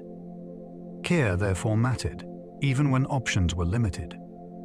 The mouth was not ignored. It was cleaned with the tools available, and it suffered under the demands of food, labor, and time. Herbal remedies could sometimes help more than medieval theory understood. People in the early medieval world inherited plant knowledge from households, healers, monks, and older medical traditions. They might not have known the chemistry behind a remedy, but observation taught which plants soothed, purged, numbed, or reduced swelling. Some remedies were ineffective, and others could be harmful. Yet it would be wrong to dismiss the entire practice as superstition. Willow bark contains compounds related to aspirin. Certain aromatic plants have antimicrobial properties. Yarrow, plantain, and other common herbs were used on wounds or inflammation in ways that sometimes made practical sense. Medical texts often mixed useful instructions with charms and religious language because explanation followed the worldview of the time. What mattered to the patient was whether pain eased or healing improved. Plant medicine was local science, built through memory and trial, even when wrapped in theories we no longer accept. In a world with few alternatives, a well-chosen leaf could be precious. Wounds were dangerous because infection could outrun every available treatment. A cut that seems minor today could become life-threatening in the early medieval world. Dirt, cloth fibers, animal waste, and metal fragments could enter broken skin. Without antibiotics, the body had to fight infection largely on its own, aided only by cleaning, poultices, cautery, drainage, prayer, and luck. Swelling, heat, fever, and foul discharge were terrifying signs because people knew they could lead downward quickly. Battlefield injuries were especially risky, but ordinary work brought danger too. A farm tool, a fall, a bite, or a kitchen accident could open the body to unseen enemies. Healers might recognize the need to wash or remove damaged tissue, but they could not control bacteria as modern medicine can. Pain also limited treatment. The result was a world where skin was a precious boundary. Keeping it intact mattered. Once it was breached, survival could depend on strength, care, timing, and the body's ability to seal itself again. Surgery existed, but pain and bleeding made it terrifying. Medieval surgery was not absent, but it demanded courage from both patient and practitioner. Surgeons and barber surgeons could drain abscesses, set bones, remove arrows, lance swellings, stitch wounds, and sometimes perform amputations. Their knowledge was practical, learned through experience, military need, and medical texts. The problem was the human body's response. Severe pain could cause shock. Bleeding could be hard to control. Infection could follow even when the operation succeeded. Alcohol, opium preparations, mandrake, or other substances might dull suffering, but they did not create reliable anesthesia. Tools had to be sharp, hands had to be steady, and speed could matter as much as precision. The sound and sight of such procedures must have been overwhelming. Yet refusing surgery could also mean death. That is what makes the subject so gripping. People submitted to the knife, not because medicine was advanced, but because desperation made a terrifying option seem worth the risk. Midwives carried practical knowledge through generations of women's experience. Before modern obstetrics, childbirth relied heavily on women who had seen birth many times before. Midwives learned through observation, apprenticeship, memory, and community trust. They knew how to prepare a room, support labor, recognize danger, wash the newborn, cut the cord, and comfort a frightened mother. Their work was physical and emotional at once. They moved between households at moments when families were most vulnerable. Some knowledge was practical, such as positioning, warmth, massage, and the use of herbs. Some was spiritual, shaped by prayers and protective customs. The midwife's authority came from experience in a field where male physicians were often absent, especially among ordinary people. She also served as a witness to birth, legitimacy, and sometimes emergency baptism. Her role reveals how much essential knowledge lived outside formal institutions. When a birth began, the most important person in the room was often not a scholar, but a woman whose hands remembered. Childbirth was one of the most dangerous moments in family life. For a pregnant woman, survival was never guaranteed. Labor could be prolonged, the baby might be baggy positioned, bleeding could become uncontrollable, and fever could follow delivery. Without modern surgery, blood transfusion, antibiotics, or accurate monitoring, complications that are manageable today could become fatal. The danger was not only medical. A mother's death could reshape an entire household, leaving infants without care, older children without guidance, and property arrangements unsettled. Communities understood this risk deeply, which is why childbirth was surrounded by prayer, ritual, and female support. The arrival of a child was joyful, but it carried fear beneath the hope. Newborns were vulnerable too, and early baptism reflected the anxiety around infant survival. Every successful birth was therefore more than a private family moment. It was an escape from a known danger.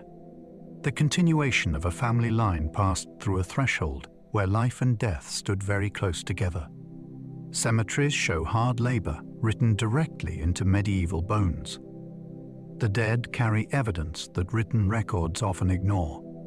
Archaeologists can read skeletons for signs of strain, diet, injury, illness, and repeated movement. Many early medieval bones show the marks of demanding physical work. Enlarged muscle attachments, worn joints, compressed spines, and healed fractures can reveal lives spent lifting, walking, grinding, digging, carrying, or kneeling. Teeth may show wear from coarse food or even from being used as tools. These remains bring ordinary people back into history, especially those who never appeared in chronicles. A bent spine or damaged knee can tell us that survival required the body to spend itself slowly. The evidence is intimate because it belongs to real people who woke, worked, hurt, and continued. Cemeteries also show differences in status, nutrition, and burial custom. Yet across many graves, one message is clear. The early medieval body was not passive. It was used heavily, repaired imperfectly, and taken to its limits. Skeletons reveal healed injuries that people somehow survived for years.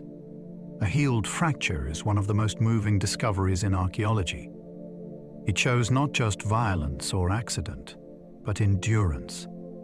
A broken arm that knitted back together, a skull wound with rounded edges, or a damaged leg that remodeled over time proves that the person lived long after the injury. Sometimes healing suggests care from others. Someone with limited mobility still needed food, warmth, and protection.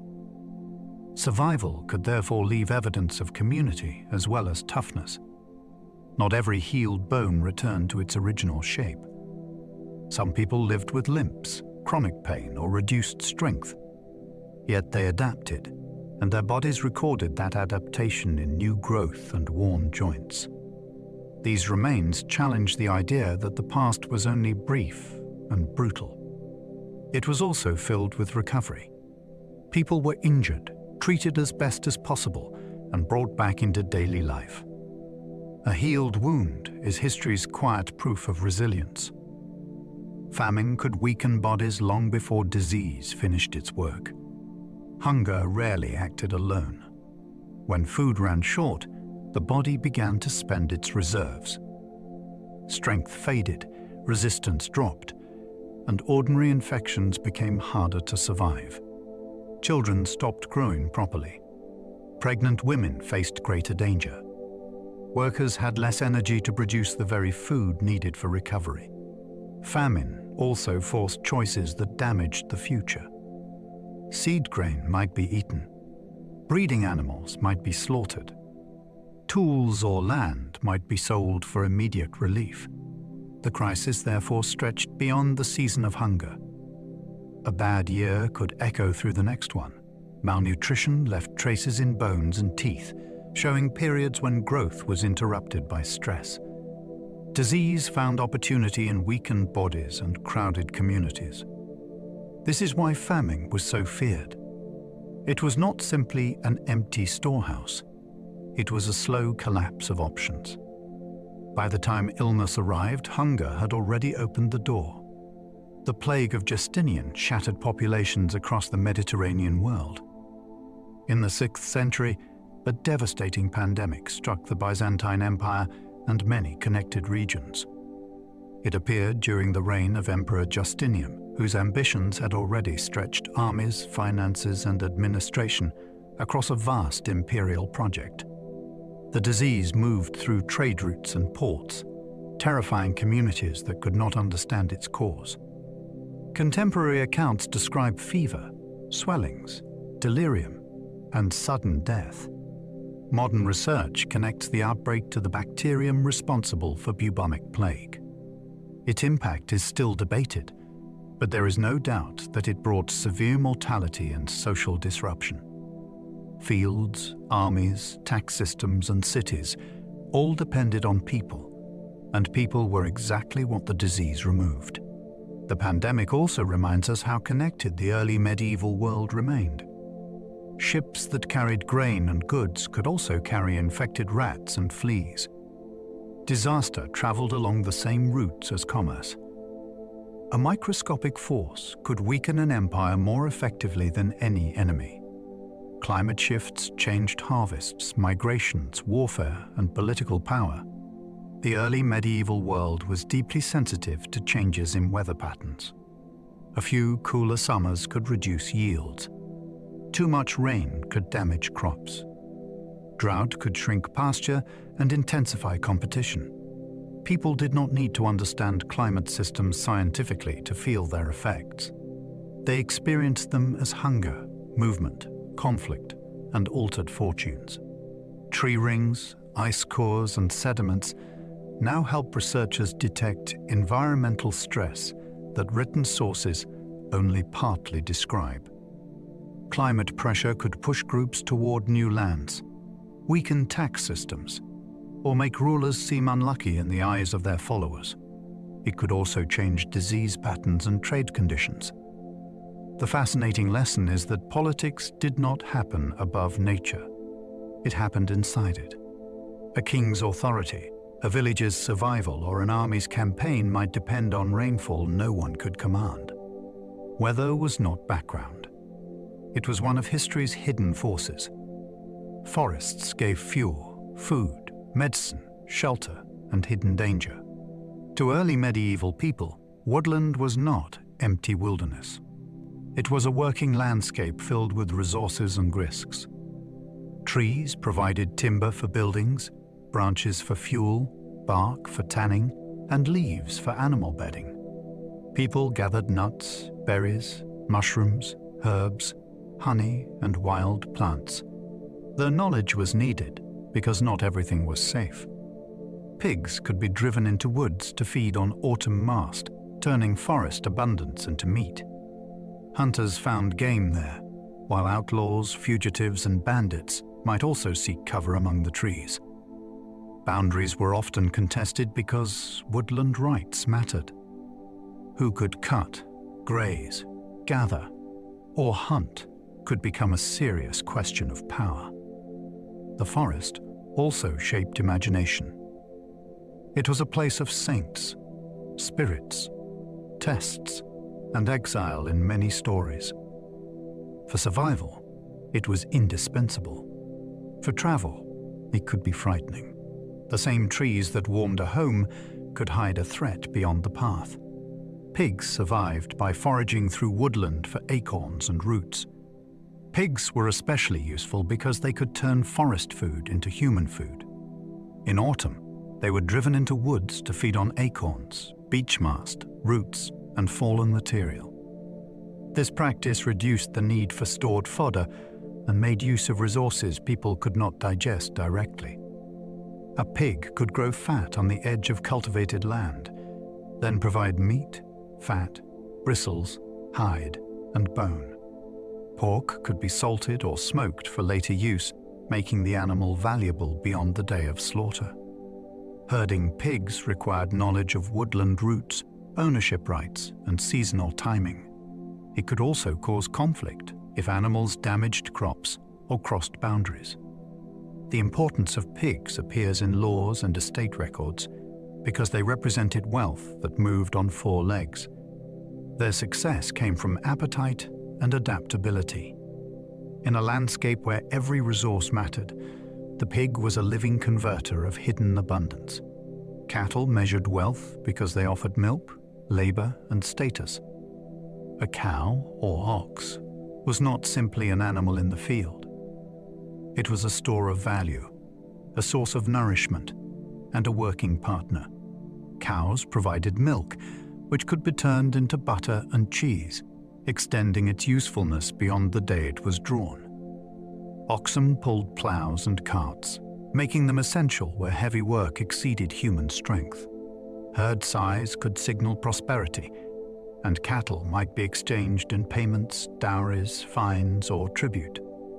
They required pasture, water, protection, and winter fodder, so keeping them also showed access to resources.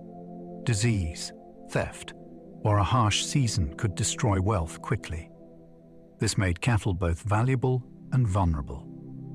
Their presence shaped daily routines, from milking to mucking to guarding. In many communities, measuring a household's strength meant looking not only at land, but at the animals that stood upon it. Cattle turned grass into power. Sheep provided wool, meat, milk, parchment, and portable wealth. Few animals offered so many different forms of value.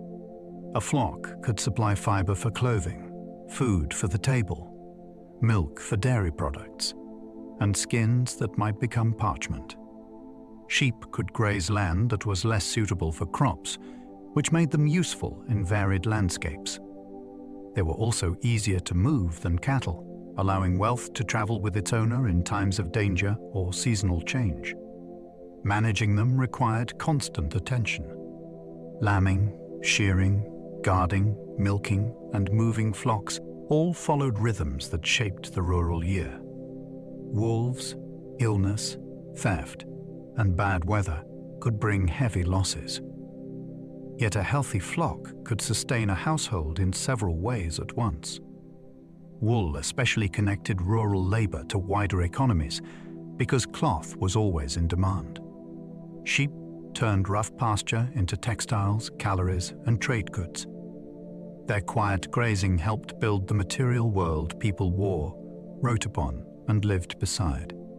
Chickens spread widely because they were small, useful, and resilient. A chicken did not require the land, strength, or expense of larger livestock, which made it remarkably practical for ordinary households. It could scratch near a dwelling, eat scraps, forage for insects, and turn very little space into eggs and meat. Eggs were especially valuable because they offered protein without slaughtering the animal that produced them.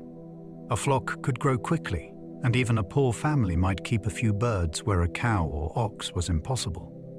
Their presence also added rhythm to daily life. People listened for calls, watched for predators, gathered eggs, and protected hens from theft. Chickens had already traveled widely across the ancient world before becoming familiar in medieval Europe, and their usefulness helped them remain part of rural life. They were not grand symbols of wealth, but that is what makes them so interesting.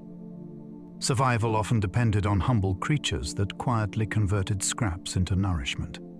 Eels were a major food in many medieval English communities. In early medieval England, eels were not a novelty. They were a serious food resource, especially in wetland regions, rivers, and fen landscapes. They could be caught in traps, baskets, weirs, and nets, often during seasonal movements.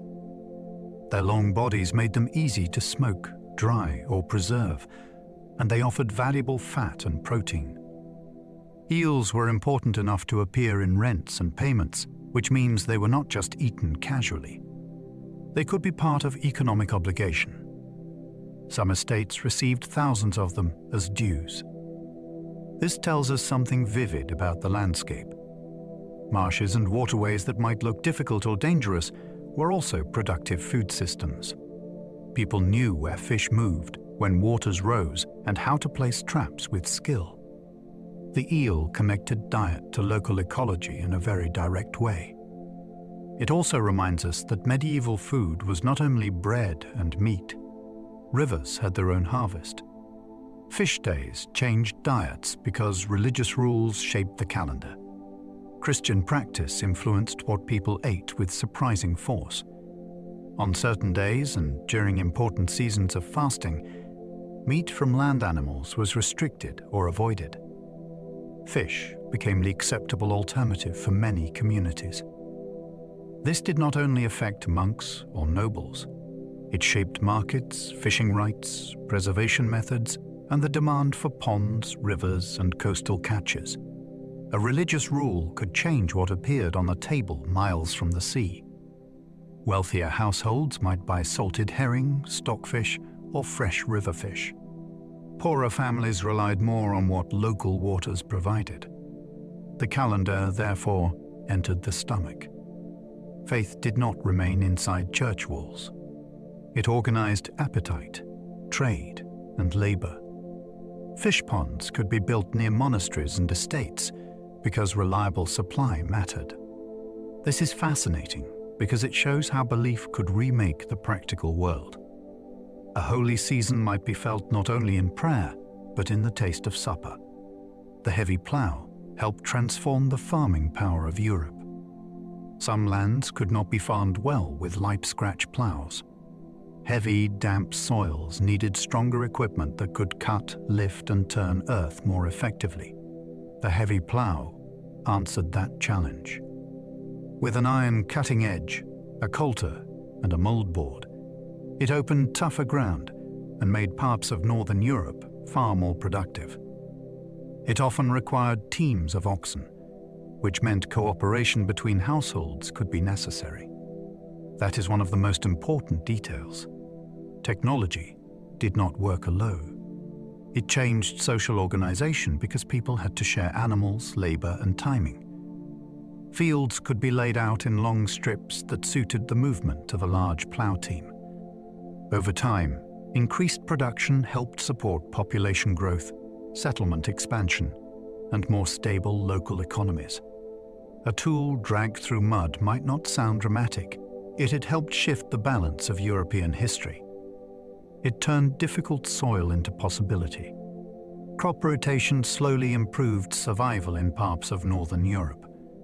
Leaving land exhausted was dangerous because poor soil meant poor harvests. Farmers learned that fields needed rest and variation. In some regions, systems developed in which one field grew winter grain, another grew spring crops, and a third rested as fallow. Animals could graze the fallow land, leaving manure behind and helping restore fertility. This did not remove hunger, and it did not spread everywhere at once. Still, it improved the chances of producing food year after year. The system also spread labor across the calendar. Different crops were planted and harvested at different times, which reduced pressure on households and animals. It created a more balanced relationship between land, livestock, and people. What makes this development so important is its patience. It was not a sudden invention that changed everything overnight. It was a practical adjustment repeated season after season. Survival improved through rhythm, observation, and the slow discipline of giving soil time to recover. Manure was valuable because soil fertility meant life or hunger. To modern eyes, manure may seem like waste, but to early medieval farmers it was stored fertility. Every cartload spread onto a field returned strength to the soil. Without it, repeated planting could drain land until yields fell. The challenge was that manure was limited. A household needed enough animals to produce it, enough straw or bedding to collect it, and enough labor to move it. This made livestock important, even beyond meat, milk, wool, or traction. Animals helped feed the earth itself. Dung heaps near settlements were not signs of neglect alone. They were part of the agricultural system. Farmers watched the relationship between animals and fields closely because one supported the other. More animals could mean more manure, but those animals also needed pasture and winter fodder. The balance was delicate. Fertility was not an abstract concept. It was visible in the height of grain, the weight of bread, and the chance of reaching another spring. Watermills saved labor by turning streams into grinding power. A flowing stream could do the work of many human arms when harnessed correctly. Watermills used the force of moving water to turn wheels, which drove millstones for grinding grain. This transformed a natural movement into mechanical labor. The effect was enormous because grinding by hand took time and strength every day. A mill freed people for other tasks and allowed larger quantities of grain to be processed more efficiently. Building and maintaining one required skill. Channels might be dug, wheels repaired, stones dressed, and water flow managed. Control of a mill could bring income and authority, which made it a prized asset for lords, monasteries, and communities. The sound of turning machinery beside water was therefore a sign of power as well as convenience. It linked landscape, engineering, and food. Long before modern industry, medieval people were already using renewable energy to make daily survival more manageable. Windmills arrived later, but water power already reshaped rural work. Before windmills became common in Western Europe, moving water had already shown how nature could be made to labor. Streams powered grain grinding, but they could also assist other tasks as technology developed. The key idea was simple and profound. Instead of relying only on muscles, people could capture motion already present in the landscape. This made certain places more valuable. A reliable stream could support settlement, production, and lordly income. Water rights became important because control over flow meant control over work. The mill also changed soundscapes. Where there had once been only current and birds, there might now be rhythmic turning, rumbling stones, and the regular arrival of people bringing grain. It was not industry as we imagine it today, but it was a step toward mechanized life. Rural work remained hard, yet some of its heaviest repetition could be shifted onto wheels.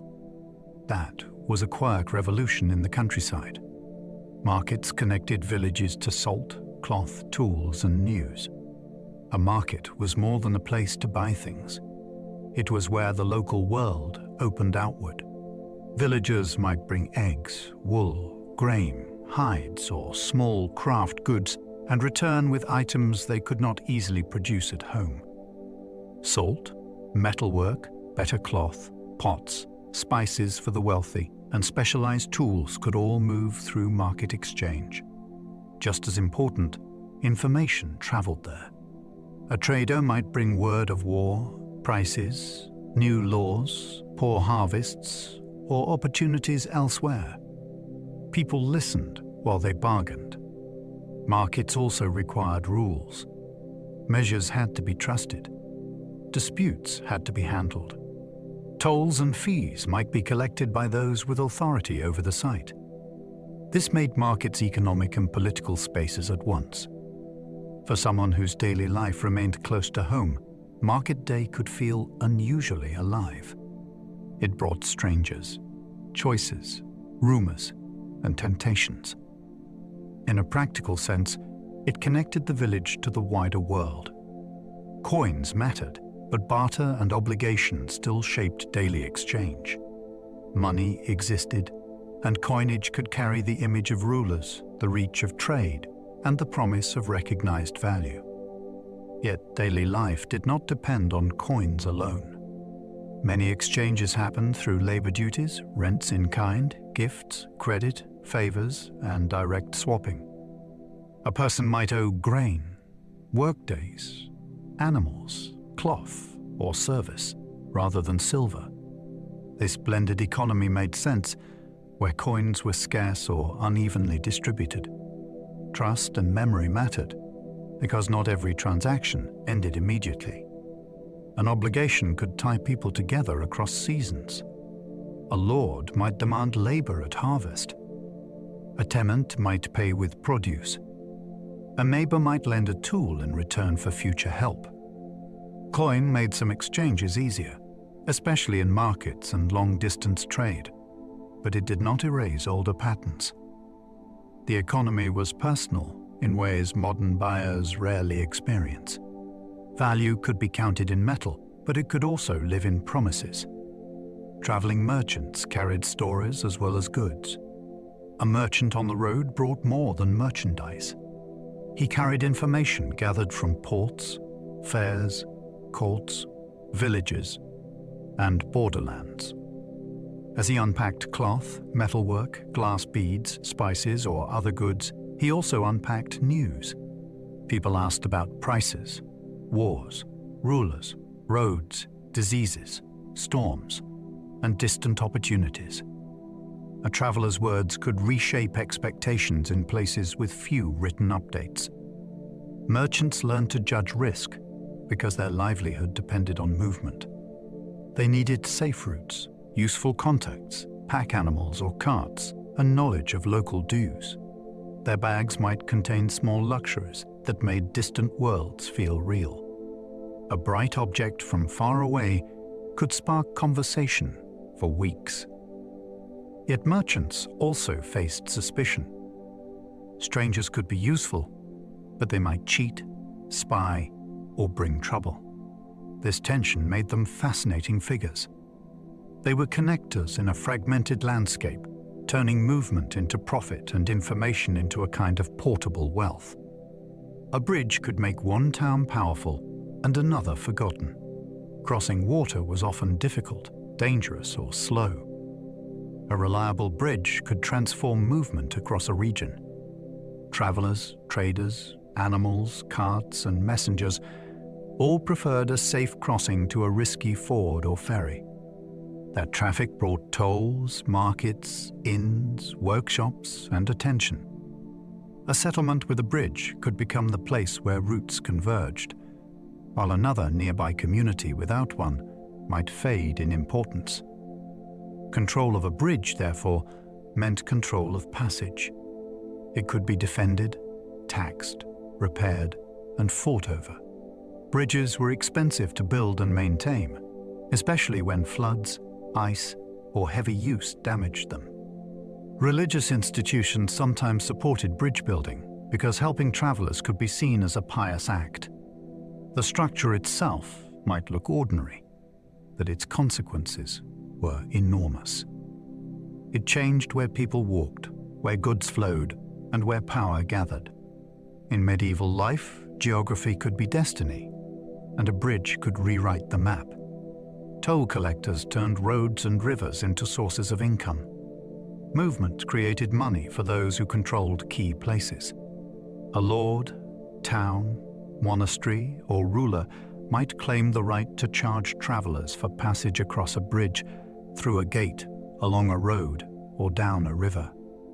To the traveler, a toll could feel like an irritating burden. To the collector, it was a steady income drawn from geography. The practice tells us that routes were not neutral spaces. They were governed, watched, and monetized. Tolls could help fund maintenance or protection, but they could also be abused. Too many charges made trade slower and more expensive. Merchants had to calculate not only distance, but the cost of every crossing and checkpoint. This made political control visible in daily travel. A person moving through the landscape could feel authority in the hand, demanding payment. Roads and rivers were arteries of exchange, and tolls were the points where power reached into the flow. Bandits thrived where authority was weak and travelers were isolated. Travel carried risk, because not every stretch of road was watched or protected.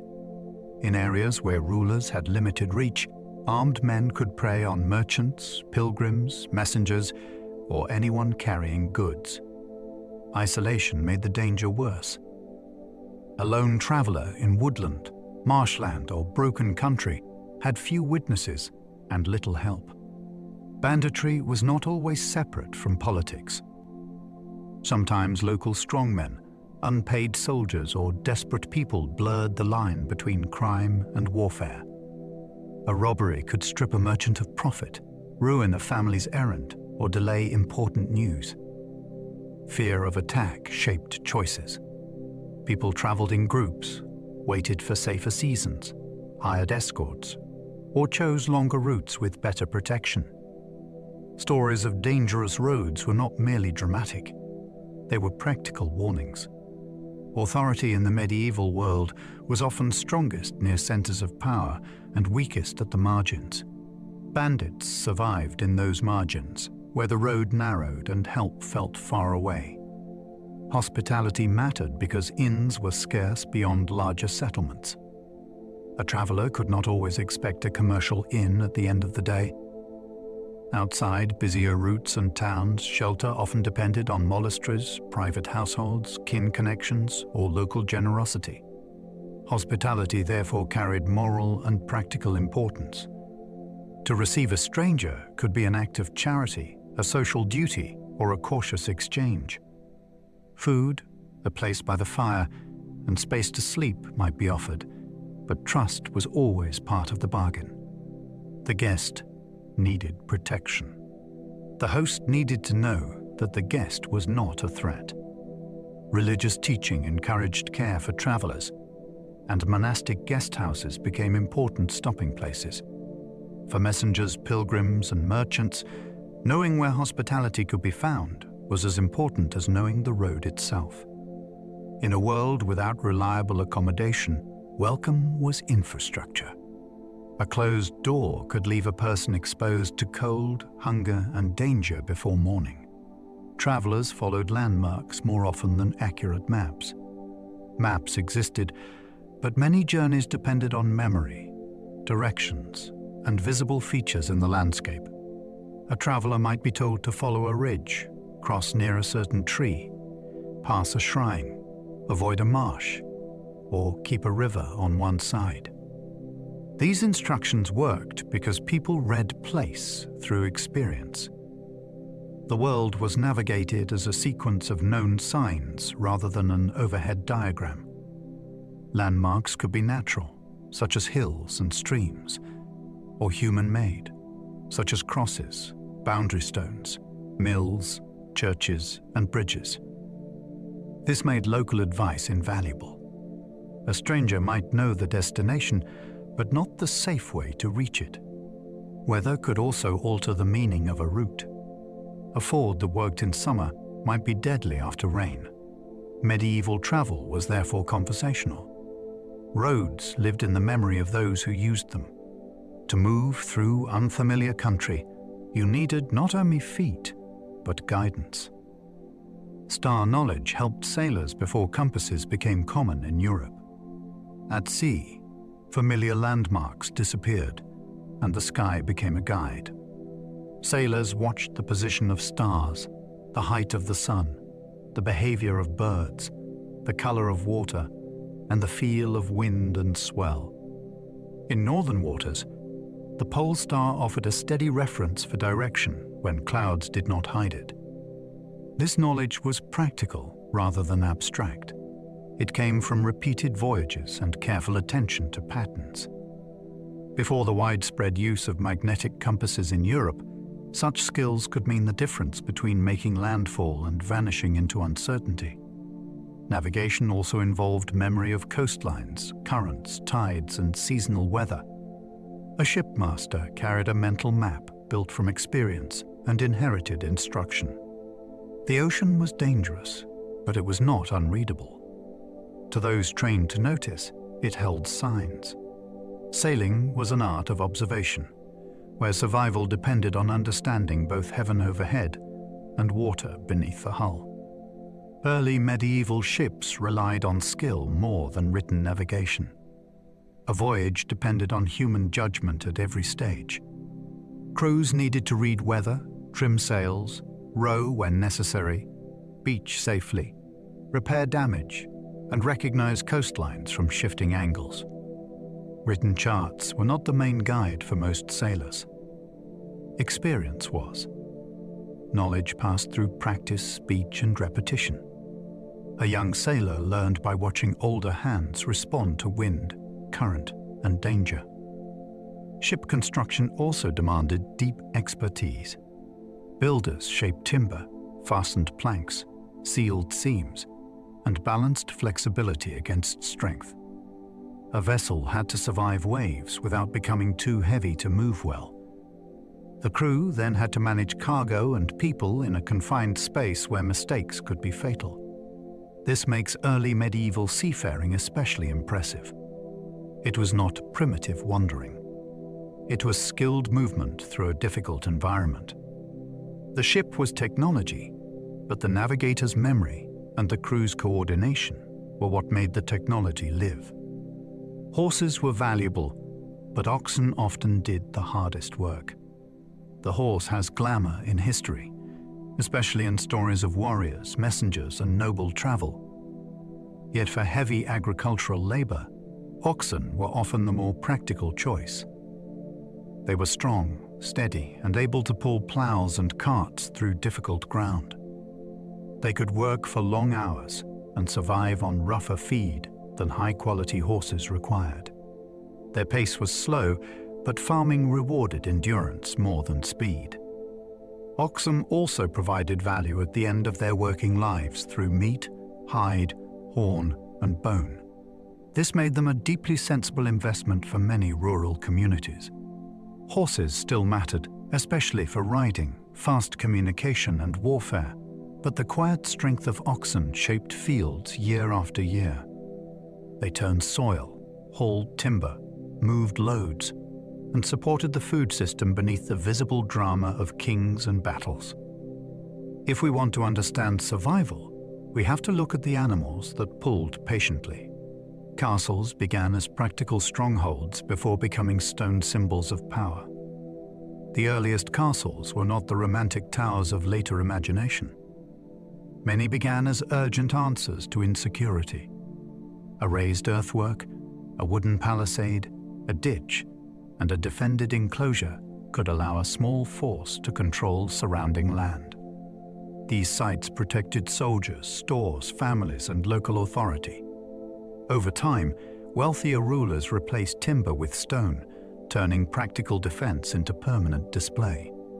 A castle changed the psychology of a landscape. It told everyone nearby who commanded force, collected dues, and offered or withheld protection. It also created a center for administration, justice, storage, and residence. The building did not simply react to power. It produced power by making domination visible. For villagers, a castle could mean safety in crisis, but it could also mean tighter control and heavier demands. That double meaning is what makes castles so compelling. They were shelters and threats, homes and military machines, symbols and working instruments of rule. Moat and Bailey castles could rise with astonishing speed after conquest. After an army took control of new territory, speed mattered. A Moat and Bailey castle could be built quickly compared with a great stone fortress. Workers raised an earth mound, placed a wooden tower on top, and enclosed a courtyard below with a ditch and palisade. The design was simple, but its effect was dramatic. From the mound, defenders could watch the surrounding area. Inside the bailey, people could store supplies, house animals, and organize military presence. This made the castle a tool of occupation as much as defense. It allowed conquerors to plant authority into the land almost immediately. The labor involved could be forced from local people, which made the structure a visible sign of subjugation. Even if made of timber and earth, it changed everything around it. A new castle could announce that the old balance had ended. Power had arrived, and it had built itself a hill. Chainmail protected warriors through thousands of interlocking iron rings. Mail armor was a marvel of labor and design. Each shirt was made from many small iron rings linked together into a flexible metal fabric. Some rings were riveted closed, which made the armor much stronger. The result could stop or reduce cuts from blades and offer real protection in close fighting. It did not make a warrior invincible. Heavy blows could still bruise, break bones, or drive force through the links. Arrows, spears, and specialized weapons could remain dangerous. Still, mail offered a precious advantage in a violent encounter. Producing it required iron, time, tools, and skilled hands. That made it expensive and associated with status. Wearing it also demanded strength because the weight hung across the body for long periods. The fascinating thing is the combination of toughness and movement. A warrior could bend, ride, and fight while wrapped in metal. Every ring was small, but together they could keep a man alive. Helmets mattered because head wounds were often instantly fatal. In a fight with blades, axes, clubs, stones, or arrows, the head was one of the most vulnerable parts of the body. A helmet could turn a killing blow into a survivable injury. Even the simple iron cap offered protection that bare skin and bone could not. More elaborate designs covered the nose, cheeks, or neck. The shape mattered because a rounded surface could deflect force. Padding underneath also helped absorb impact. Helmets were valuable enough to be repaired, inherited, and displayed. They changed how a warrior faced danger because protection gave confidence, and confidence could affect performance. Yet they had trade-offs. Vision, hearing, heat, and comfort could all be affected. The wearer had to balance safety against awareness.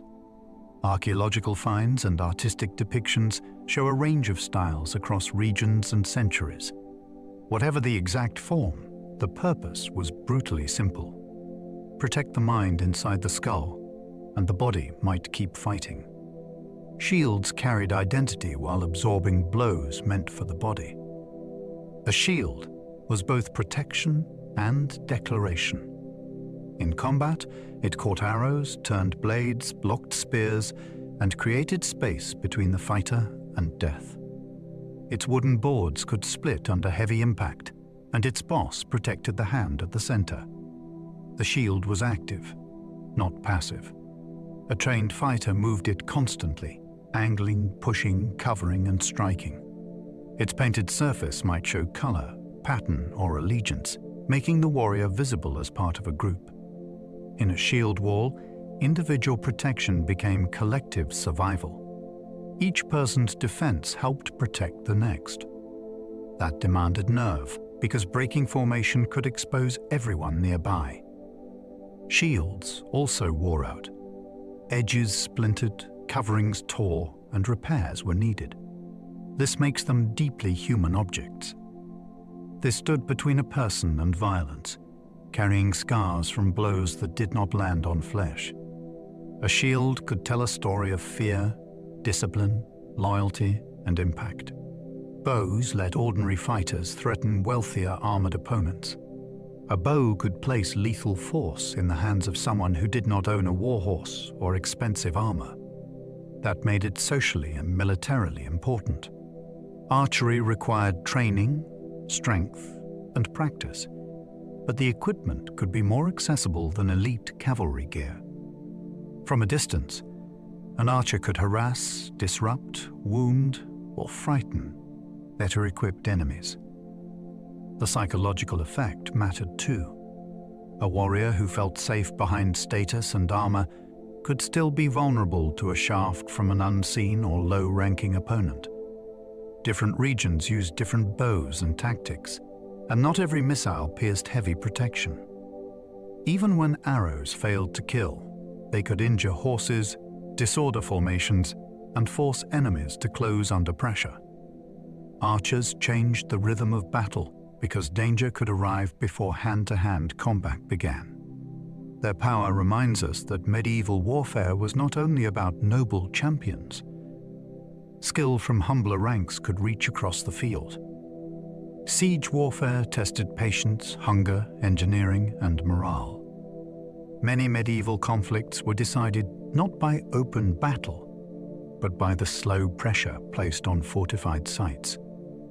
A siege could last days, months, or longer. Attackers might build ramps, dig tunnels, batter gates, block supplies, or wait for hunger to do what weapons could not.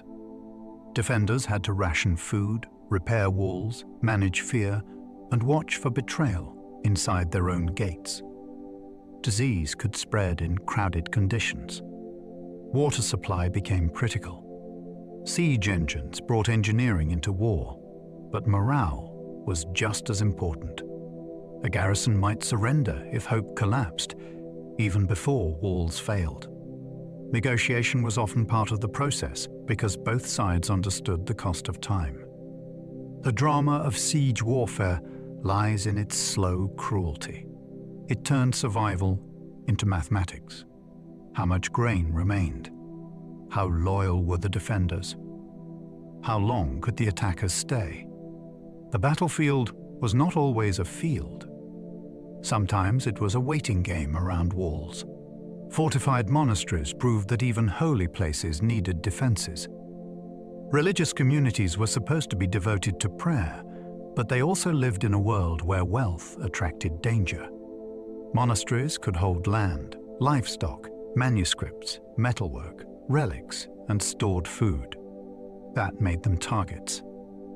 Some responded by strengthening walls, choosing defensible locations, or relying on nearby protectors. The contradiction is striking. A place dedicated to peace might need gates, ditches, and armed defense. This does not mean monks became ordinary soldiers. It means sacred life still had to survive physical threat. Fortification also reflected the monastery's role in the wider economy.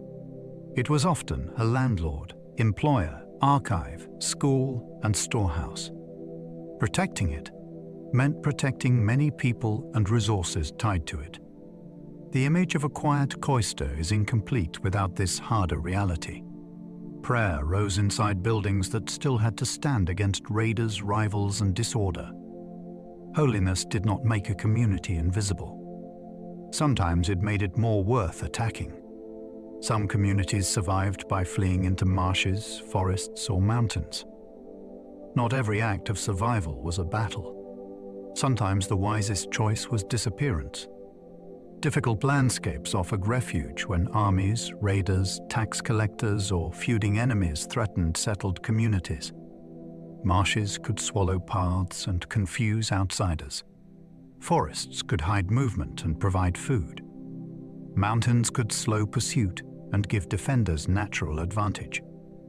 People who knew these environments had an enormous edge.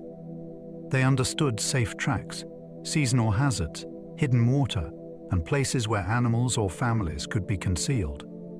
Refuge was not comfortable. Wet ground, cold nights, hunger and fear followed those who fled. Yet hardship could be better than capture or slaughter. These emergency movements rarely appear in grand political stories, but they mattered to ordinary survival. A community might preserve itself by knowing when to abandon houses and carry only what could be saved. The landscape became an ally. In moments of danger, geography could protect those humble enough to use it. The early medieval world was dangerous, inventive, and deeply connected. It is tempting to imagine this age as isolated villages and broken roads, but that picture is too small. Danger was real, yet so was movement. Traders carried goods across seas. Scholars exchanged texts across languages. Rulers borrowed ideas from enemies and allies. Religious networks connected remote communities to distant centers of authority. Objects found in graves and hoards reveal links stretching far beyond the places where they were buried. A bead, coin, sword fitting, or silk fragment could tell a story of travel across cultural frontiers. Invention also came from pressure. People built defenses, adapted farms, reused ruins, refined tools, and created legal systems suited to unstable conditions. The world was not simple. It was a web of local struggles tied to wider currents. What makes the period so fascinating is that fragility and creativity lived side by side. The same uncertainty that threatened communities also pushed them to adapt in remarkable ways. Survival in the Dark Ages depended on community more than strength. A single strong person could not farm every field, guard every path, raise every child, repair every tool, and survive every winter alone. Early medieval life required networks of help. Neighbors shared labor at harvest. Families exchanged care. Lords and followers bound themselves through obligation. Religious houses offered charity, memory, and structure. Villages depended on shared rites, shared warnings, and shared routines. Even conflict proved the point, because revenge, law, defense, and compensation all involved groups rather than isolated individuals. Community could be restrictive, unequal, and demanding, but it was also the basic safety system of the age. To belong meant that someone might lend grain, witness an oath, help rebuild a roof, or stand beside you in danger. The deepest survival skill was not brute force. It was being woven into relationships strong enough to hold under pressure. In that sense, the early medieval world leaves a powerful lesson. People endured because they did not endure alone. And so, we come to the end of our journey through the world once called the Dark Ages. We have walked through villages where survival depended on harvests, hearths, and the strength of neighbors. We have passed monasteries where books were copied by hand, and halls where loyalty was sealed over food, fire, and spoken promises.